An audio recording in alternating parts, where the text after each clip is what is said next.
with Gabriel. Here's Gabriel. Steps up in the pocket, looking for the first down, has running room and more. Gabriel down the sideline. Burst of speed at the 20. Cuts it back. Dylan Gabriel, touchdown, OU. This is 365 Sports, powered by Sikkim365.com.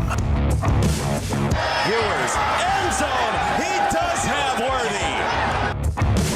365 Sports is presented by IdealMRI.com. High-quality MRIs for $497 or less. IdealMRI.com. Your health is important, so is your budget. On second down, it's Daniels on the keeper, trying to break free. Daniels stayed in bounds and scored a Kansas touchdown. 365 Sports is also brought to you by Texas Farm Bureau Insurance, protecting Texans since 1952. Third down throw, might not need the kicker. Touchdown, Phillip Brooks. Have you subscribed to our YouTube channel? Search 365 Sports on YouTube. Brought to you by TFNB, your bank for life. Chubb keeps it himself. Made two guys miss. Touchdown! Now here's David Smoak, Paul Catalina, and Craig Smoak. And here we go, a new week as we continue early on in the month of May. This is 365 Sports. We appreciate everyone who gives us time every single day. And even after the show is over, then the replay begins. And there's a lot of discussion, not quite as much as the chat room every day or the text line every day, but there is a lot of discussion from those who watch the segments either again or for the first time, and it's already going right now. Kind of a unique way to start the show. Paul Catalina, Craig Smoak. I'm David Smoak, and we appreciate, again, this is 365 Sports in your time. So the draft was a couple of weeks ago, but I found this. This is from the NFL on the most players drafted by any from one single high school. And Bishop Gorman, which DeMarco Murray, among others, has come from there, had 3 players this last draft drafted out of Las Vegas, Nevada. So they had the most. Nobody had, other than Bishop Gorman had 3, and that was it. Nobody had 4. That's it. Then there were 14 teams that had 2 players, high schools, drafted, including Temple, Texas, right here in the middle of Central Texas, in a school that's in the same district of the schools that we cover, including Midway High School. So Bishop Gorman won, 14 teams, including Temple. And, of course, Quentin Johnston led the way. Huggins was a part of that group, too, with 14, had 2. Now, one other graphic. Most NFL players drafted per capita. And Washington, D.C., based on their population, had 2. Mississippi, 7. Nevada, 7. Georgia, 23, which is a larger number, but again, you think about it, not have Atlanta, whatever, but compared to some other states, and Louisiana. And we've discussed the bang for your buck of value in Georgia and Louisiana. And then this one, most players drafted by each state. Florida had 36. They also had 6 first-round picks. Texas, Georgia, California, and Illinois. And Illinois sometimes is forgotten when we mention Ohio or Pennsylvania as some of the fertile grounds for recruiting. Yeah, Georgia kind of has, I don't want to say it, they get kind of left out because the normal thing was Florida, Texas, California, and then you started going to Ohio and Pennsylvania sure have a lot, but Georgia lately, especially because of the population explosion around Atlanta, has really grown.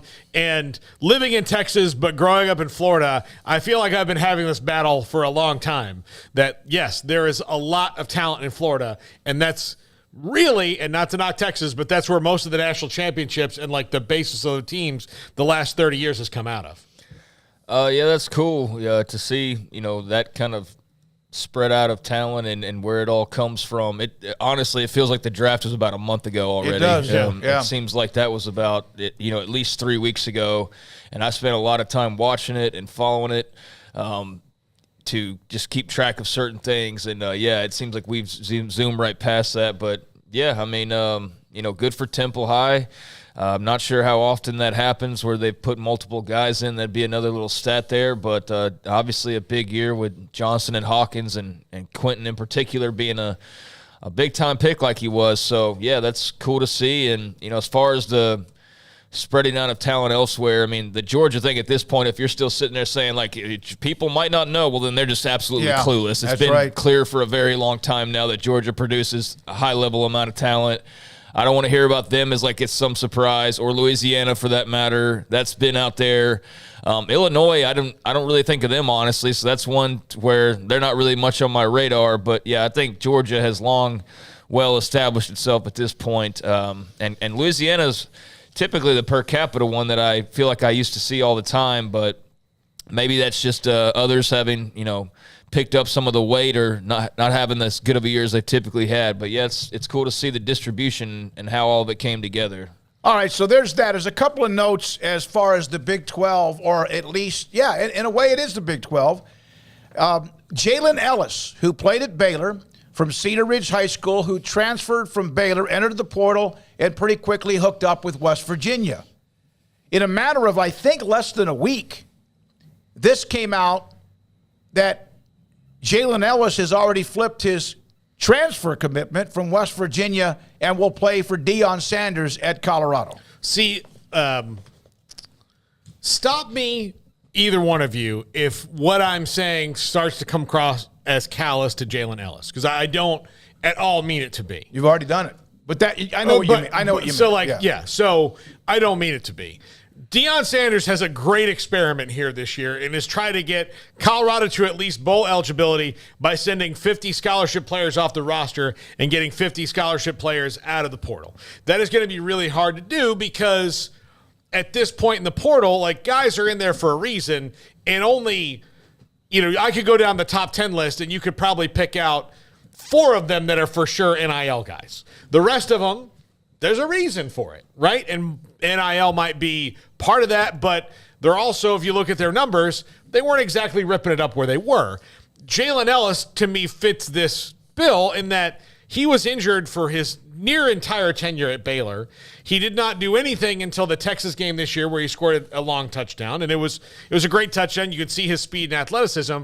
But if Deion Sanders thinks that players like Jalen Ellis are the path to winning at Colorado, I hate to break it to you, Baylor would have done terrible, awful things to get more wide receivers last year, and Jalen Ellis was there and didn't help him. And he was mostly healthy last season. So that is what I'm talking about. It's like, this is what what are you really doing here in the portal?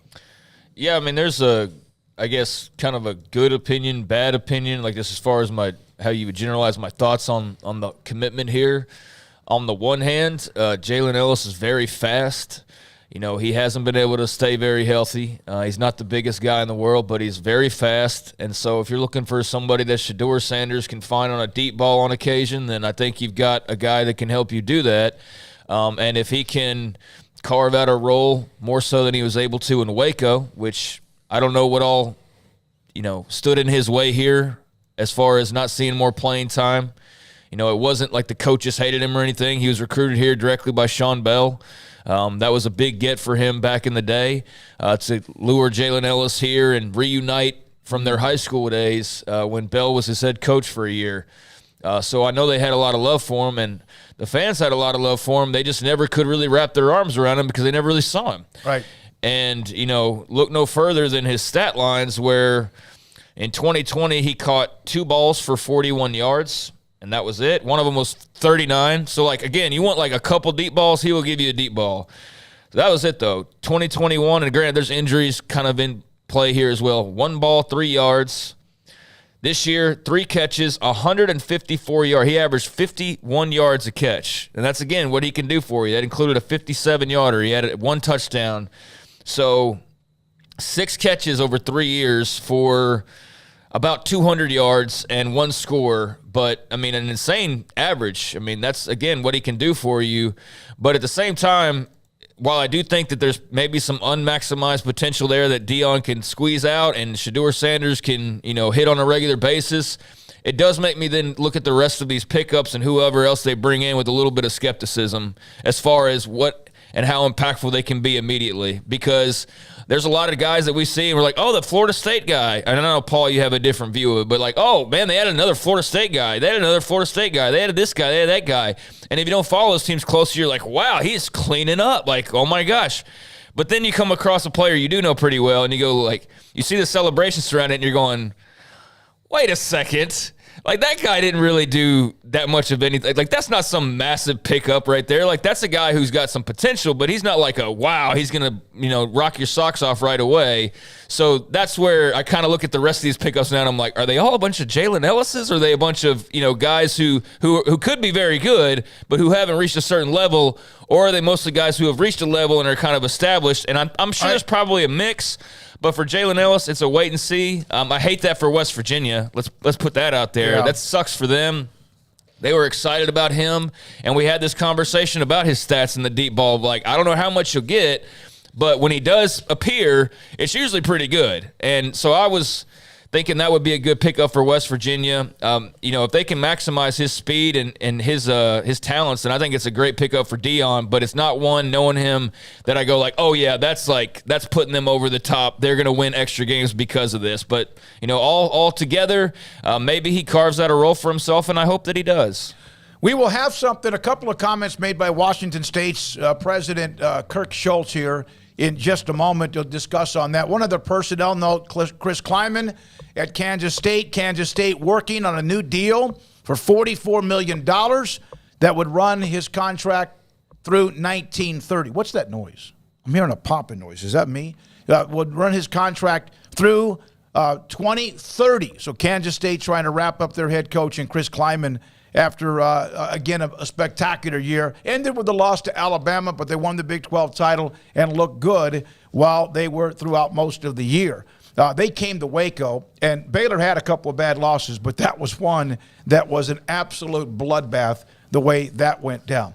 Now, I know there's always the thirst for conversations involving realignment, and I do think that there is obviously schools from the Pac-12, all of them have made it clear that they would like to see the numbers before they make any decisions. However, sometimes you can still stray, and you wonder if that is happening. Secondly, there was Jim Williams sent me a note over the weekend about how he felt like Apple Plus and a couple of maybe linear type networks were going to be involved. I have not seen any news on that, but I appreciate Jim sending that to me over the weekend, and that got a lot of play. And then some even he made that. It was pretty good news if you think about it, just that there's going to be a deal. Again, he's not reporting that, but said he had talked to somebody who contacted Apple Plus. And then there was some taking shots at him like, why do you want the Pac-12 to fail? Which we've discussed, and we're not going to go down that we're not going down that road today. And Jim was like, I'm just giving you information and passing it along to you because it is like either you're a red state or a blue state. But Kirk Schultz to John Wilner, who covers the Pac-12 for the San Jose Mercury News and also the Wilner Hotline. Craig, you read most of it, but there's a couple of quotes. He was talking about why has this been delayed? This is not breaking news, but it makes sense, and we've discussed it. If you said when would be the worst time in the last 6 years to try to renegotiate or negotiate a media deal, probably the last 5 months is pretty close to the worst. That's what I've been saying. I mean, and all but a few of those things are completely not related to the Pac-12, other than the fact that there's going to be output of money somewhere, and they don't register on the priority of any of that. They're one of those things that after you get down the list of, did we take care of this? Did we take care of that? Have we settled this? Have we settled that? This merger, that merger, strike here, that, there's another one coming after that one maybe. And all down the line, when you turn around and you're like, okay, what do we do with the Pac-12 now? It's the uncertainty in the economy, the layoffs in the tech sector and other places. Yeah. It's the environment. Yeah, there's so much going on. So, yeah, well, okay, now they want their money now. Well, I think we're kind of capped out, so here's what we can do for them.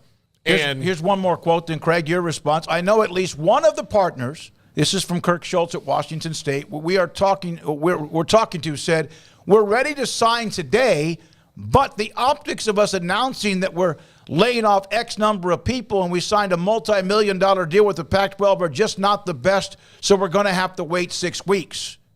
Now, I don't know if that was 6 weeks as of last week or 6 more weeks, or we've heard, of course, at the end of May, then June. Of course, that timeline has been pushed back on multiple occasions, it seems like, based on what other presidents have said throughout the last 6 months.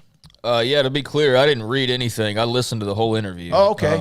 I listened to every single bit of it, and I was especially curious. Dennis Dodd had put out a tweet saying, oh, here's Kirk Schultz with some interesting stuff, and I looked at Dennis's mentions and had, your typical tribalism from either side, and this is, again, one of those you read what you want to read or you hear what you want to hear type of things, and I went into it with no leanings one way or the other. I know some people might scoff at that of course you're looking at it from the Big, but we're talking about this for I'm not looking at it from a Big 12 go win, go destroy them view. I know some are, I'm not. I maintained that this entire time, and so I went in there and listened to that entire hour with as clear and unbiased, a mind as I possibly could, and having seen some comments or headlines prior to that suggesting that all this outside noise is complete phooey and he completely erased any thoughts that there's anything wrong. No, that's not true. I didn't walk away thinking that they're totally fine and nothing at all is potentially going to happen. And then, I didn't see as much, but on the other side of they're totally screwed, I didn't walk away with that feeling either. I walked away with the same feeling I've had basically the entire time of what's the TV deal look like, and that's going to determine what happens to the Pac-12. Bottom line. I mean, he talked about a lot of different things. I think one of the most interesting things is how much it kept circling back to the academic side and how much a conflict athletics, especially big money athletics, is to the mission and the ideas and the future of the Pac-12. And it just makes me wonder of if there's that drum beating, and I know it's been beating in previous generations as well. There's always been a conflict of the importance of athletics and academics and where those roads cross and everything. But now, especially when you're talking about a conference that supposedly prides itself so heavily on academics, that is spending so much of their energy on this money portion of the athletic side, and you wonder about what does the future look like with NIL and all these things. It's okay, they're fighting and maybe they win a battle right now, but how much are they in it for the future as far as, this NIL era? Because I think the Big 12, we know they're going to go all in no matter what until they can't anymore as far as the sports side of it. But for the first time, not for the first time, because we've talked about Cal and Stanford and their interest in playing this game for however long they might. And that was a big topic because there's Washington State people that feel that same way of is this what we're supposed to be doing, throwing millions of dollars at athletes and NIL and all this stuff? And so there's that, I think, sub-storyline for the Pac in particular that I think is very interesting. Oh, I agree. I think it is really, really interesting. The other thing is academics, athletics, whatever, it all boils down to the one undefeated force in our capitalistic society is money. Yes. So at the end of the day, the only answer to the question is whatever the question you have about the Pac-12 is money. That's it. The only answer is money. So you can say academics, athletics, balance, this, endowment, that, and the other thing, endowment, blah, blah, blah. How much money are they going to have coming in because of this? And how much more money could they have if they made a different decision? That's the only thing it is. And everything else is superfluous to the one central topic of money. Yeah, and I wonder just in that area of there's a different level of, I think, commitment and passion. That's not a knock on the Pac-12 because they're pursuing I don't want to say one's pursuing academics and the other's not, but it's been their bragging rights. It's we're superior academically and we're not belittling ourselves and we're not getting in the mud with these schools that don't take it as seriously, right? That's been a big war cry for them. And so to hear him talk about some of the rumblings from the academic side of Washington State and their fears about the direction that, all this is headed and whatnot, it just makes you wonder about okay, even if they survive another 5 years, how many of those schools are in this NIL, you know what I'm saying? In this to win it and to be a part of it.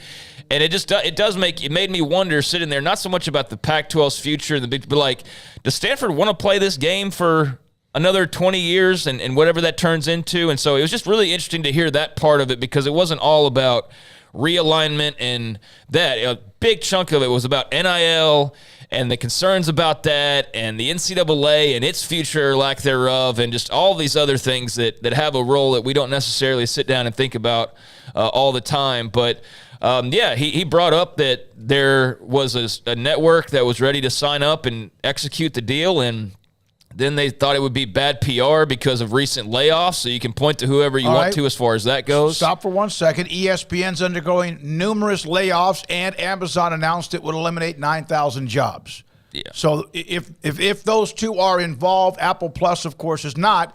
So just to interject those statistics or that comment while you're talking about it. Yeah, so you can believe that if you want to or not. I mean, I'm sure there is some level of that it wouldn't be good for Amazon, for example, to turn around and be like, we just signed this multi-million-dollar deal with the Pac-12 after we laid off 3,000 people. And so there's some of that. I don't know how much stock I put into that all the way, because I kind of feel like, what are they going to do about it?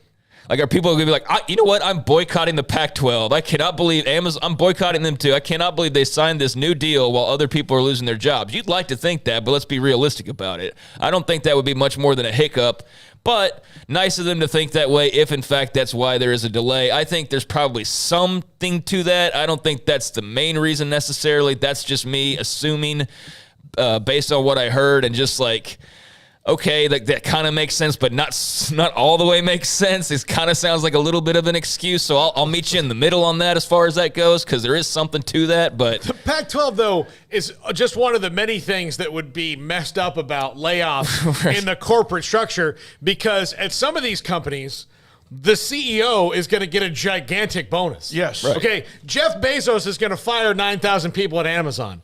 Is Jeff Bezos going to cry a tear? Is he going to have to shut down one of his vacation homes or a rocket ship or anything? No. So, again, the Pac-12 should not feel any kind of, liberal responsibility to the proletariat at all on there. I think there's people way above the Pac-12 that are going to benefit way, way more from the 9,000 layoffs at Amazon than they ever would. And so I don't think that's kind of one of those things that feels like the higher ups say to put the Pac-12 off a little bit more, even though it's really not true. And you have to, what Craig's talking about is organizational direction. Like, what direction do you want to go to as an organization in the Pac-12 or anywhere? Like, this is going to spill over from the Pac-12 into other schools, because if you're Memphis, if you are even a team that winds up in a power conference after this round of shakeups is done, after 10 years, if you are so far behind, Georgia, that you can't even economically wrap your head around the math to catch up there, do you have to start going, well, how do we make this work for us? Yeah, and I think that's what the Big 12's trying to figure out as well. And the ACC's dealing with is, what's the gap before we get back to the table? And the Big 12's like, how can we make up any room that we possibly can? And that's what I mean is, like, if it becomes so wide, and this is years down the line, but I think that if anybody was to say, you know what, we're out, I think it would be that side and that part of the country, that conference more so than anybody else. And so, like, obviously that's not anything that's in the works right now, but it's just something to be mindful of, I think, as all these rules change and the money's flowing the way that it is. If you talk about the haves and the have-nots or the super conference idea or whatever it is you want to, point out, and listen to that conversation, you hear that academic, like just the struggle that's going on of like, are we a college, or are we a university, or are we a pro sports franchise? And I think the Big 12 has shown that, like, they are, yes, on the academic side, but yeah, they're going to do whatever they can to, participate in athletics to the best of their ability. And the Pac is going to do the same. But I do think they're having a little bit more within their university walls, that struggle of like, what is our identity? Are we getting too far away from it if we pursue, this remaining relevant in this type of an era? And so that was interesting just to hear him touch on. It didn't really have a lot to do with the Big 12 at all. But there were a lot of other things that he discussed, and he maintains that they're going to get a deal done, but the interruptions, obviously, with the cuts that are going on. And he probably watches this show. So shout out to Kirk Schultz or shows that are similar, because he admitted to that, because the realignment part of it was brought up, and he basically closed it all by saying that, he tried to kind of calm any fears and say like, hey, we got our deal. There's this delay because there were, job cuts and it was bad optics. But, he touched on the streaming part of it and said like, hey, there's going to be an element of that. Yes. But, it wasn't like a huge deal. It wasn't like they were talking 100% all streaming or anything like that. But then, by the end of it, having, said like, well, I listen to shows and I get where people are coming from and, there's this and there's that's going on. He did say that the Pac-12 is going to be fine, but that the longer this drags on, he understands people that are like, what's the contract figure, what's the network, and how long are the years, and is anybody signing a grant of rights? And until they hear that, he understands why people are going to be skeptical. So for him to acknowledge that, I think, was important because it's not nothing, like I said. And he understands, too, that there is this outside chatter that's growing and building and probably a little bit uncomfortable for them at times, or an annoyance at times. But he gets it because there's not a grant of rights that we know is in the works. There's not a contract right now. There's not a network right now outside of the ones they're negotiating with, but as far as signed on paper. And so until that happens, like these conversations, like every other conversation, until that happens, he knows, like we know, and like we've stated over and over again, the talk's going to continue. And the only thing that'll bring it to a close is when we know all those details that he mentioned. Connor Johnson, who is, I think he's very much entrenched as fan as the Pac-12, has mentioned now for a week or two he thinks that there's going to be a $40 million per program. That's his opinion, and Connor, we appreciate that. He also said, wonder which YouTubers Schultz was talking about with that little face of, That's an incredible compliment. Mm-hmm. Thank you. Appreciate that. That if we are one of those that maybe Kirk Schultz was alluding to. And he's invited to come on this show whenever he wants to. Yep. I enjoyed listening to him. Some of it I didn't care about. It was like, just stuff that it's Washington State business, and so I wasn't really, and there wasn't much of that, quite frankly. There's just a couple parts that I sort of skimmed through because it was like getting into NIL, and I was just like, all right, I don't, I've heard the whole bemoaning of NIL from an athletic director's point of view. I don't really need to hear another version of that. We've heard multiple. So I kind of, skip ahead 5 seconds here and there, but I listened to the entire thing. I think if you're a Pac-12 fan, I don't know how you could read all that and be like, told you idiots, we're totally fine.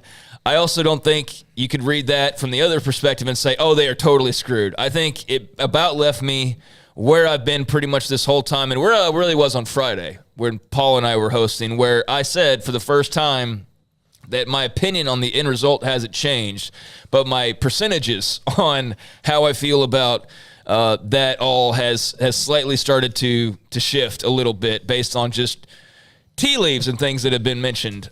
So we'll see where it goes, but it was good to hear that perspective, that full-on perspective, and to hear it with my own ears and not just go off the headline. And he's spoken before. It's been a couple of months, I believe, but he has spoken before. One of these his quotes is from Schultz. Our conversations are going well, but at the end of the day, you're supposed to say somebody's Matt name. Rule.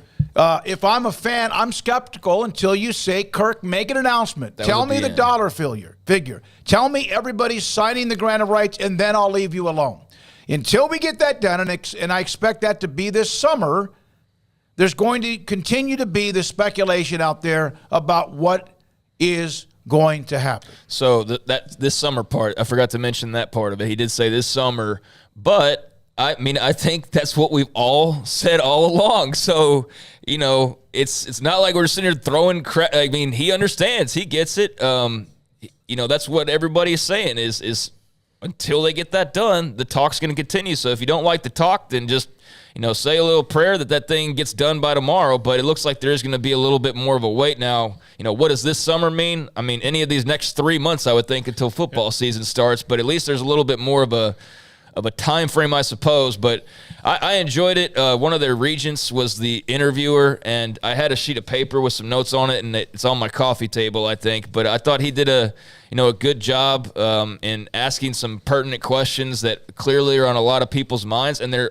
basically all of them are the things we talk about on this show on a daily basis. Like all these big concerns, all these fan questions, NIL, what does it mean moving forward? Right. Realignment, what does it mean? Are we okay? And then like maybe one or two other things. But that was the gist of it. And like I said, it was a lot of what we've heard or what we've already kind of thought. But a little bit of clarity and reassurances from that side of the aisle, so to speak. And also just interesting of people wondering of where is Washington State 10, 15, 20 years, from now, academically and athletically, and how does that balance each other? And I think there's a real concern about that right now. So we'll see how that continues on as we move forward. And Kirk Schultz can say all these things. We were sitting at Big 12 Media Days, and Bob Bowlesby was as fat and happy as and confident as he's ever been in the stability of the conference. And 10 days later, we were talking about how's it going to make it.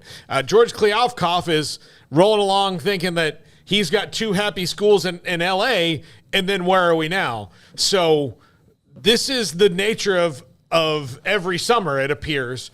And so until there's a final answer, it's just going to be white knuckling from the Pac-12. Yeah, and that we're not going to go over our skis. Craig mentioned Friday, and I listened to parts of the show when I could, and Paul with the show about the percentages. It's not as if, okay, so you have this Pac-12, whatever they're waiting on, whatever the networks, linear and or streaming, what they're waiting on, whatever that is. And then you also have, no matter what, you have 10 universities who you wonder all it takes is one of them to get antsy. And who is it? It doesn't matter who it is. It's any of the 10. It's not going to be Stanford and Cal. We get that. But it just takes one to start to have flirtations, and then you find yourself with issues. Now, I know some say no one wants to go to the Big 12. What did Paul you say earlier? It's about money. It is. No matter about all the other stuff that could be out there as an argument, AAU, R1, R2, endowment, money, all that. We get that. That's without a lot saying. of that's a smoke screen too. It's sometimes used by people for sure. That's because I've definitely seen holes poked in some of those arguments, and I think that sometimes we just take it and we just oh, okay, that's how it is, okay, and then move on along and just accept it as truth. I think there's arguments where those things do absolutely matter. I think there's other arguments where that's just a distraction, quite frankly. But he did say about the grant of rights. There at the very end of. If you're people out there wondering, he totally gets it because he sees the speculation. And so until you, not to quote him exactly, but summarize, until you show me the money figure and you show me the contract and you show me the networks and you show me the grant of rights has been signed and all of that, I'm going to be skeptical. Well, that's the part I've wondered about the entire time is the grant of rights and what that ends up looking like and the length of that and the, security of that because just getting to the finish line is the goal right now. But then, what does that look like as far as the commitment level that is made? So that's going to be very interesting to see what all those schools agree upon. As far as are we going to say 5 years together for sure? Are we going to say 10? What are we going to do there? I think that's a fascinating angle to it because it could just open up another world of possibilities. But, he's confident in their direction and saying, basically all the right things. I don't think he said anything that was entirely damning or is going to torpedo anything. But like everybody else, whenever you hear did you hear the Colorado president? He said there's no chance. And it's I listened to it and I read it and I don't think there's no chance. I think there's maybe a lower chance, but I don't think there's no chance. I listened to that thing multiple times in certain parts. And, based on what I was saying on Friday about not predicting anything's happening, but I'm more open to the idea of, slightly feeling okay, that's maybe a little bit more on the table than I ever expected, and I'm pretty pessimistic about that. By no means am I predicting anything, but I am very curious the more you hear people talk about just, the maze that we're in and how much longer that thing's going to go. All right, we got to take a break. We will. A young star back in the 70s, a part of the Oakland A's winning 3 consecutive World Series players championships, passed away over the weekend. I want to get into that. Also, news on Abram Smith and former Baylor running back Jordan Williams when it comes to the XFL. They wrap up their season, of course, with the championship game in San Antonio this afternoon. The text line with questions, comments, and the chat room continues to go. 254-339-1122. This is 365 Sports. Texas Farm Bureau Insurance has protected fellow Texans with auto, home, health, and life insurance since 1952. With more than 260,000 square miles of land and 27 million people, that's a lot to cover. Whether you're wrangling cattle or wrangling kids, we're proud to protect Texans in all Texan ways of life. Stop by and see our agents at one of our 3 McLennan County locations. Coverage and discounts are subject to qualifications and policy terms and may vary by situation. Aaron Duvall, owner, Texas Beef House. Why did you get into this business? We kind of were born into it, and it's been for several generations. Our family's been in the beef business, the ranching business, and we've specifically got into the beef business back in about 2015 when me and my son decided to form Texas Beef House and sell directly to the public. Aaron, everyone knows about Wagyu and how elite that is when it comes to beef. What separates you from anyone else that may do this in this type profession? We selected out Wagyu mainly because it's such a quality beef and it's consistent. Some beef, some breeds, you may have, a good animal every now and then, but Wagyu produces really consistently good beef every time. Where is the best beef in Texas? Your house. When you order from Texas Beef House, unleash the flavor of Texas raised Wagyu. From our pasture to your plate, TexasBeefHouse.com. At Ideal MRI, we feel blessed to be part of the Waco community. We're a small family business here in Central Texas. At times like this, the cost of healthcare has never been more important. And unfortunately, significant illnesses and injuries still occur. And that's why Ideal MRI is open and here to serve you through this difficult time. So if you need an MRI, ask your doctor about Ideal MRI. You can schedule online in minutes at idealmri.com or call 833-IDEAL-MRI.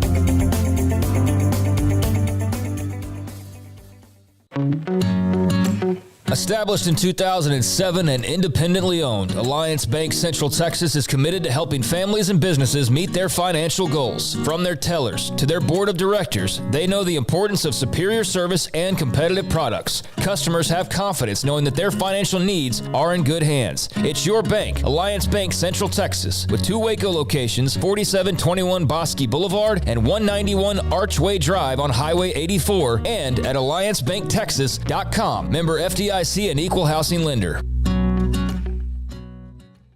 Pizza, burgers, and Bears football. There's no place around Waco that serves them all other than Bubba's 33. Come show your green and gold and enjoy some of Waco's best food and beverages while watching your favorite team, the Bears. When real Bears fans get hungry, Bubba's 33 is the #1 spot for ice-cold drinks, hand-stretched, stone-baked pizzas, and bacon-infused burgers. Join us for indoor or patio dining. Bubba's 33, Waco's restaurant and proud supporter of Baylor Bears football. Sick 'em, Bears! It's the season to shop our large selection at Allen Samuels in Waco and find the vehicle that's right for you. Get amazing deals on new Ram trucks, Jeep SUVs, Chrysler minivans, or a sporty Dodge. Shop AllenSamuelsDCJ.com or come in to see us today at Allen Samuels in Waco. This is 365 Sports. The 3 o'clock hour is sponsored by Waco Custom Marketplace. Meats, sweets, Texas treats, and a cut above the rest. 425 Lake Air Drive, Waco. Over the weekend, or actually it was earlier today, the XFL had an off week because they had the semifinals a week or so ago and championship game this Saturday in San Antonio. Bob Stoops in Arlington, the Renegades against DC Defenders for the championship. Defenders, of course, with Abram Smith, who we spoke to last week. In fact, a week ago today, was named the first-team running back. And Jordan Williams, former Baylor linebacker, was also named to the first team on defense. Wanted to give that note. Good for both of them. That championship game, that's on ABC Saturday night. The XFL at the Alamo Dome in San Antonio. Vida Blue, go ahead. Good for them. Yep. Cool to have that opportunity. I haven't watched a ton of the XFL. I know there's been debates about what's been better, USFL, XFL. I've seen, a little bit of both. But to see that Abrams having a great year is awesome. And, unfortunately, though, I saw where there's already some NFL teams post-draft signing XFL guys or, whoever, and did not see his name mentioned. I think it's going to be hard, like we've talked about before, for a running back to crack it, the rosters back in the NFL, but he's done seemingly all he can do, you would think. I mean, with the type of year that he's had, he's shown that he has the goods to be one of the better players in that league.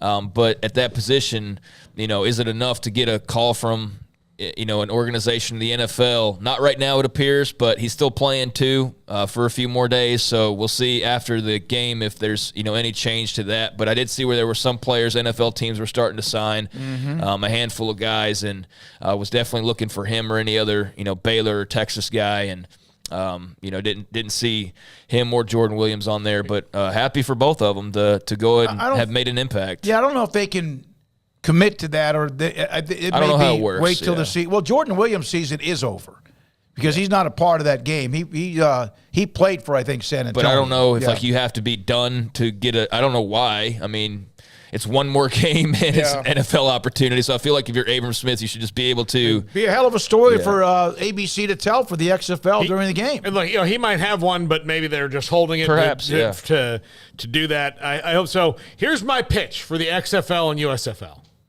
And tell me if I'm crazy. Keep growing. I hope they do, because I hope these guys that can be pro football players and make money doing it can do it in several different ways. But I would like to eventually see them at least merge to a point where they would play a couple games against each other, the talent more maybe evenly distributed, XFL, USFL merger, and then, like, once in a while, like alternating years for 2 years, like maybe the World Baseball Classic, they do 2 years in a row and they take 2 years off. They play the winner of the Grey Cup, alternating locations in Canada and the U.S., and they have to do each other's rules. That would keep me interested. When does the Canadian Football League season end? Yeah, see, I think it's well after, but if you figure, you could figure, like, these things can be figured out in Paul Catalina's world of trying to make non-NFL football leagues work. Yeah, I think that adjustment to the field and things like that would be a bit of a – I mean, you talk about home field advantage is one thing, but like an entirely different 3 downs dimensions on the field and, all of that. I think that would be – that's like a home field advantage and a half right there for the Canadian team whenever they're at home, and then, vice versa for the American leagues. But I like your idea on the surface. I think, though, the Canadian part kind of throws a wrench in it, maybe because of the timing and the rules. That to me is just it's just fun. I get it. That's the fun part. But the other one I'm kind of serious about. I think that would be. I don't think, though, they should merge. I think that they should play each other. Yeah. And at the very minimum, that's what you should do, is have the USFL versus XFL championship game. I think that would be a good idea, because I think if you just merge them into all one league, you kind of just have what you've always had, and you just eliminate a heck of a lot of opportunities for guys. If you could float them both, keep them afloat.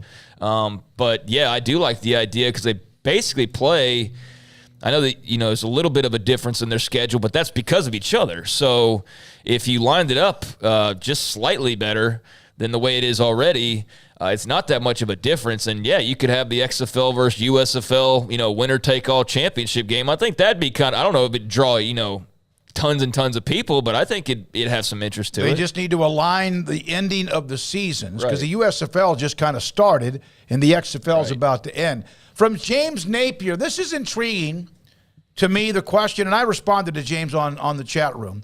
Is it just me, but as a fan of one of the incoming schools, Big 12, I'm starting to become really put off by the obsession of the Big 12 with the Pac-12. Let's do better. I don't know why that would affect you. I do think that realignment has taken on a complete story of its own ever because it happened in such a big way with Texas OU and what that meant, and then including whoever you are a fan of coming to the Big 12.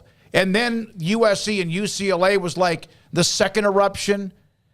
It affects college football. It's also whether this is whatever happens in the next 6, 7, 8 weeks with the Pac-12 or not, it affects college football. Now, 5 years from now, and maybe even 10 or 12 years from now, it's just part of the conversation that is part of college sports with all of these media deals and who is going to survive them. And in the end, you hope everybody does. I can get the perspective of I was hoping to have a summer of being able to celebrate my team coming into a new league and being a big deal for the first time, but also with the realization that I don't get to control the news cycle. And I said it, Craig, I said it to you on Friday when we were here. I want this all to get done because I'm wary. I'm tired of the speculation. Like I just want to know. I just want to know, and I'm tired of, having to answer to, I mean, this is not us that does this, but somebody sends me something like, this guy said this, and I'm like, well, there's no basis for that, and he's just a guy in a room with a microphone and a camera. We all have one now, so let's just wait until something real happens and talk about that, as opposed to trying to play, I think you coined this term, Craig, college football risk, where it just, you're moving everything around the board. Well, I mean, let's deal in reality and not speculation for a little while. I can get that part of it. I really can. Yeah, no, I definitely understand that. And I think if you feel that way, imagine how those presidents feel. Mm-hmm. Imagine how the athletic directors feel. You think they want that done? I think they do. So you're not alone in that. You are just somebody who's like not invested in it, but I would imagine, to be fair, you loved it when BYU was the subject of it. There you go. You know, yeah, like, it was. I think you probably loved all the speculation, but now that it's over, as for your personal interests, I understand it's not as interesting as it was when it was Cincinnati and Houston all being courted and ripped away from the AAC. But no, I totally understand the fatigue, and I get tired of seeing some of it too. But the Kirk Schultz stuff was pertinent information because there's a president going on the record in the last week and at least addressing some of the same things that are talked about. So it's based on words and actual statements and not just throwing complete crap against the wall as some are wont to do. But no, I totally understand that. I just, I myself would like some resolution to it. I myself would like to kind of move on and just kind of know where everybody is. But I also know that some of the things that are going on right now are not just like impactful this next year. They're potentially impactful for many years to come. And I think the Pac-12 and its survival or whatever that looks like moving forward is important for the Big 12, to know what direction that's all going, because it's going to have an effect probably one way or the other. Certainly one direction it could have a massive effect. In the other direction, then everybody just lets the chips fall where they were and moves on about their own personal business. But no, I totally get the fatigue. However, it is, a big story in an off season, and that's what you got to remember too. I mean, it's the off season, and so there's stories that get probably way more mileage than they typically would.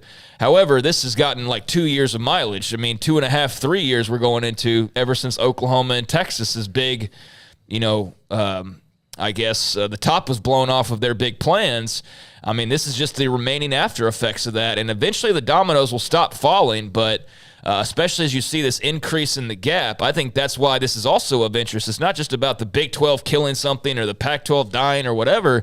It's also about, like, okay, what money are they making? What does that do to Oregon and Washington? What does that, and that turns into further topics about the future. But I get wanting to focus on the present. Roger Dodger on the chat. Prime and conference realignment is media gold for the offseason. Really, realignment was gold in the fall of 21, following the Texas and Oklahoma story and the SEC. And those who are the incoming, we welcome you. We are so happy the Big 12 was able to respond. And the Pac-12, maybe they can respond. Maybe they can handle this. Maybe they can get this done. And if they do, does that mean they save everybody? Most likely, but that's not guaranteed either. Vida Blue, former American League MVP, won 3 World Series titles. I actually was in a media baseball game against former baseball stars, and Vida Blue was pitching. And I don't know how I did it. He wasn't throwing like he could. And, of course, that was like 20 years ago. Threw me a fastball, hit a high chopper over the mound, threw into center field in an all-star game that included Brooks Robinson and many others. But Vida Blue was my favorite pitcher growing up for the longest of times. Had the big high. Of course, Oakland was the fancy team, the glitz and glamour team. Vida Blue, a lefty, he was phenomenal. Won the MVP and Cy Young back in 1971. He has passed away. He was just 73 years old. Oakland was the glitz and glamour team, huh? They were, though. Wow, how times have changed. Well, they had Reggie Jackson. They had Catfish Hunter. They had Vida Blue. And they had others on that team, too. But they were. Before money became the haves and have-nots, Oakland they won 3 straight World Series titles. Yeah. It's hard to imagine. I mean, like, if you could go back and tell, like, those people watching those 3 World Series teams, like, hey, one day the owner of this team will spend so little money on it, you can't fathom how he does it or recognize them to the other teams in the league, and he'll move them to Las Vegas. It'd be 50 years ago. And then remember now, Oakland had that great run at the end with the Bash brothers, Canseco and McGuire, et cetera. And they won a World Series, also beaten by Kirk Gibson and the Dodgers, but they were good 18 or 20 years later, and now Moneyball just hasn't paid off, although it's gotten a lot of attention. Go to Vegas, so they'll be fine again. But, as far as the glory days in Oakland, those are dead and over and are on life support at this stage, because that move to Vegas is pretty much, from what I've seen, and I don't follow it super close because I don't care that much, but based on the last time I was reading an article about it, it seemed like it was all but a done deal. Like, you just need to, get the pens out and sign some papers, and I'm sure there's a little bit of tussling you still have to do with the city of Oakland, but I don't think there's really much they can do to stop the end result here. So, they'll surely return to some glitz and glamour, I would think, and be a team that we hardly recognize probably outside of their uniforms here in the next few years. Billy Tuesday, was it Vida Blue who pitched a game when he was tripping on LSD? No, I don't think that was Vida Blue. I think that was Doc Ellis, who pitched for the Pirates back in the days of that same time. That just sounds crazy. It's just pitching a Major League Baseball game on LSD. It was Doc Ellis, yes. Then no hitter that he threw. While high. Can you imagine the catcher coming up and be like, hey, you really want to work the zone here? Be like, yes. Can you get those frogs to stop? Yeah, I don't even know what he was seeing.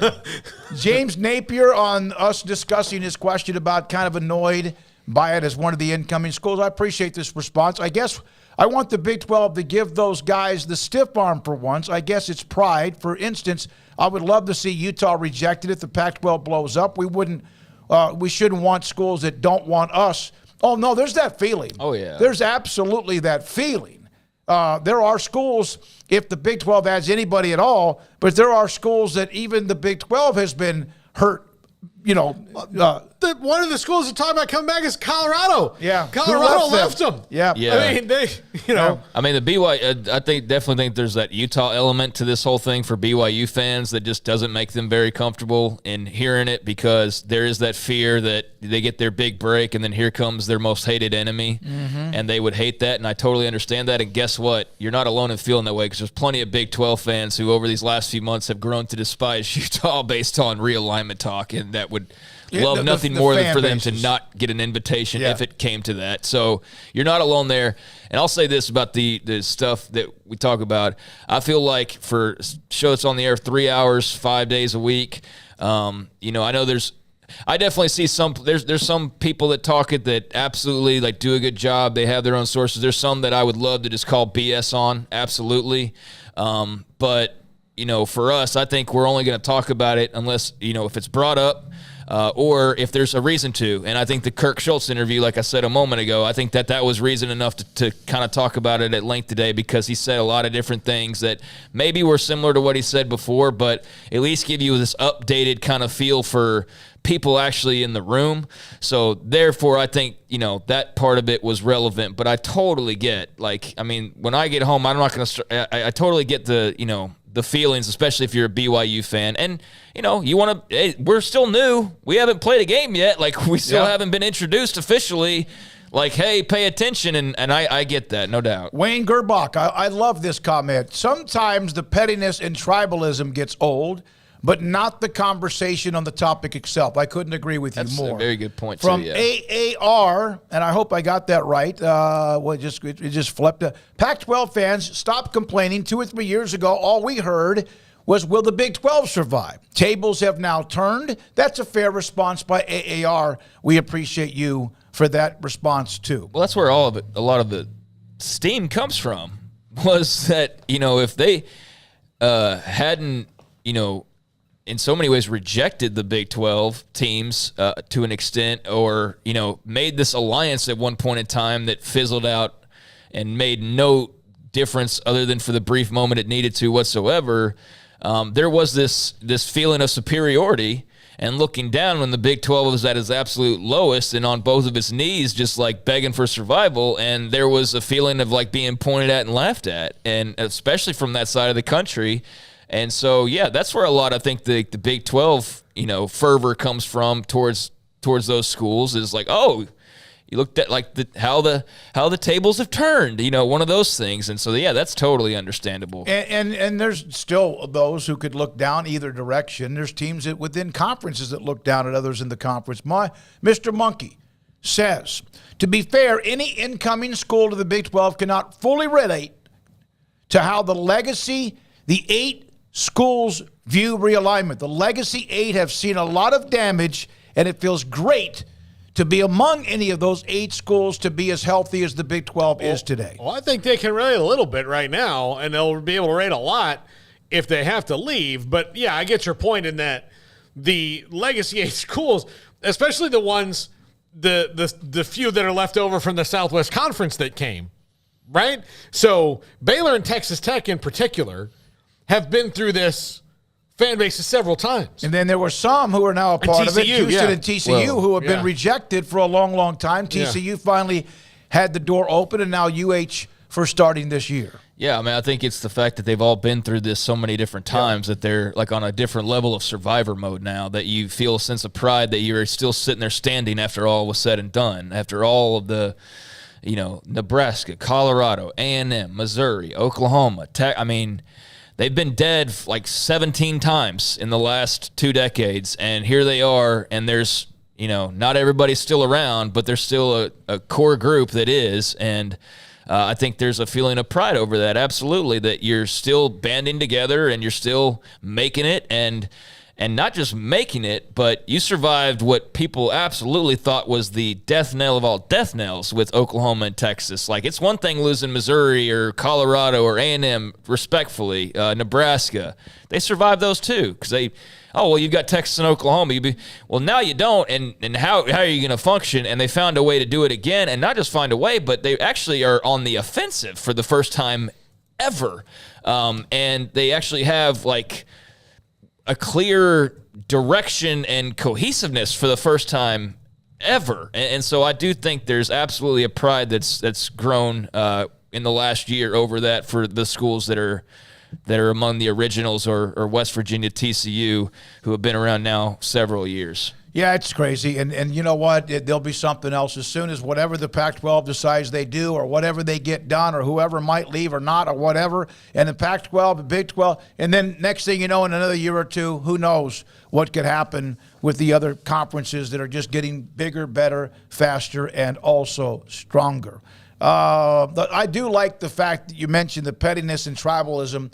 You're right. There is a lot of that from fan bases, and even we've even seen some in the media, or those alleged to be a part of the media get into that a little bit too. If I don't know, like people out there like didn't throw out a bunch of name calling and, try to like run this mental playbook on folks and, say all these ugly things, then maybe they would be a little less vicious. But I don't know, something about like, poking the fire ant hill, and then you're pissed, you're surprised, and all the ants come pouring out of it. You've been agitating them and trolling them and calling them names and acting above them, and then you get surprised and act like a victim when they suddenly yell back at you. Like, I don't know, that's a little crazy to me, but what do I know? Big Jack 512, a couple more of these that we break for the 4 o'clock hour. No one in this conversation has been through the realignment ringer more than Houston over the last 30 years. From Anthony Strada. Everybody's pulling out their battle scars right now. League. Let's let us lay on the couch and let's talk about it. Now, I love it. Anthony Strada, Cincinnati got left out after the Big East was poached multiple times over. UCF has been playing realignment Frogger since we started playing football. If anything, the 4 incoming schools get it more than even those who were there. That's a great point. I appreciate that. That's why they're all going to work really well together, hopefully, yeah. They're those schools, TCU and Houston to me, kind of do stick out of like being in TCU in the big time, out of the big time, then going through they're like hobos, like riding the rails in the 30s, like just hopping off wherever they can. And I don't mean that negatively, but like that's the kind of grizzled war story that they have. Listen, of all the Power 5, if that term is used, of those schools, what are there? How many are there? 65 or what, including Notre Dame? There are only about 12 or 15 of them, if that many, that never have to worry. Maybe there's 20. They never have to worry. No matter what happens in the future, they'd never have to worry about being attached to a conference being a part of a major big boy conference, a national championship picture. The other ones scratch and claw, and some have been able to do it for quite some time. Well, the big conversation that people who are, realignment fans or just the ones that are always looking at the very next thing, I'm like, let's solve this thing and then let's move on to the next thing. But everybody's like, what's the thing after that? And then the thing after the thing after the thing, and looking down the pipeline. But you mentioned if there's perhaps 20 schools. I'd say there's probably more like 25 that are untouchable. But there is that thought of okay, the SEC, the Big Ten, they break off, right? Eventually, they're so powerful and they're so rich and they're just so much bigger that you can't even compete in a realistic world. So they're just on their own. Well, then what does the question become after that? Mm-hmm. What happens to Purdue? What happens to Vanderbilt? What happens to when are we going to throw them to the wayside and then have the super elite? Elite SEC Big, and that's another thing. So yeah, I'd say there's probably 20 to 25 out of what the 32 that will be in those two conferences. Roger Dodger, I never laughed about the Big 12 realignment issues with Texas and Oklahoma. Why would I care or have an opinion about things that are not my business? Larry Pilgrim, that's a very poisonous generalization that you're making, incriminating people who said nothing isn't a good thing. Larry, we're talking about those who did.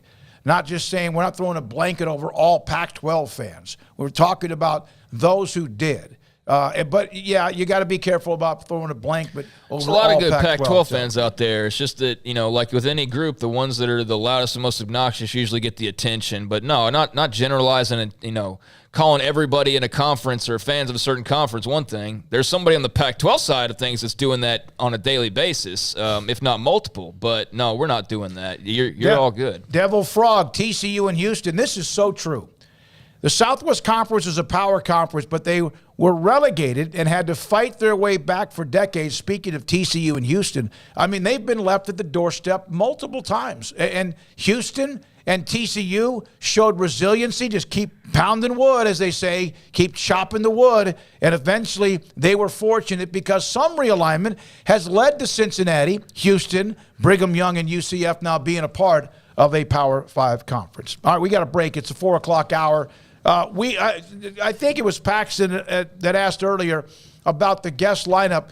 Had two guests that we had lined up for today. One that was going to discuss men's basketball and the transfer portal of how that's gone, backed out. And we also had somebody that was going to cover the Chris Klieman story of Kansas State who didn't feel comfortable enough with the details, so he couldn't be a part of it. So we're going to go long time today. The 5 o'clock hour is packed with guests, and we still might add somebody of note between now and 5 o'clock. This is 365 Sports.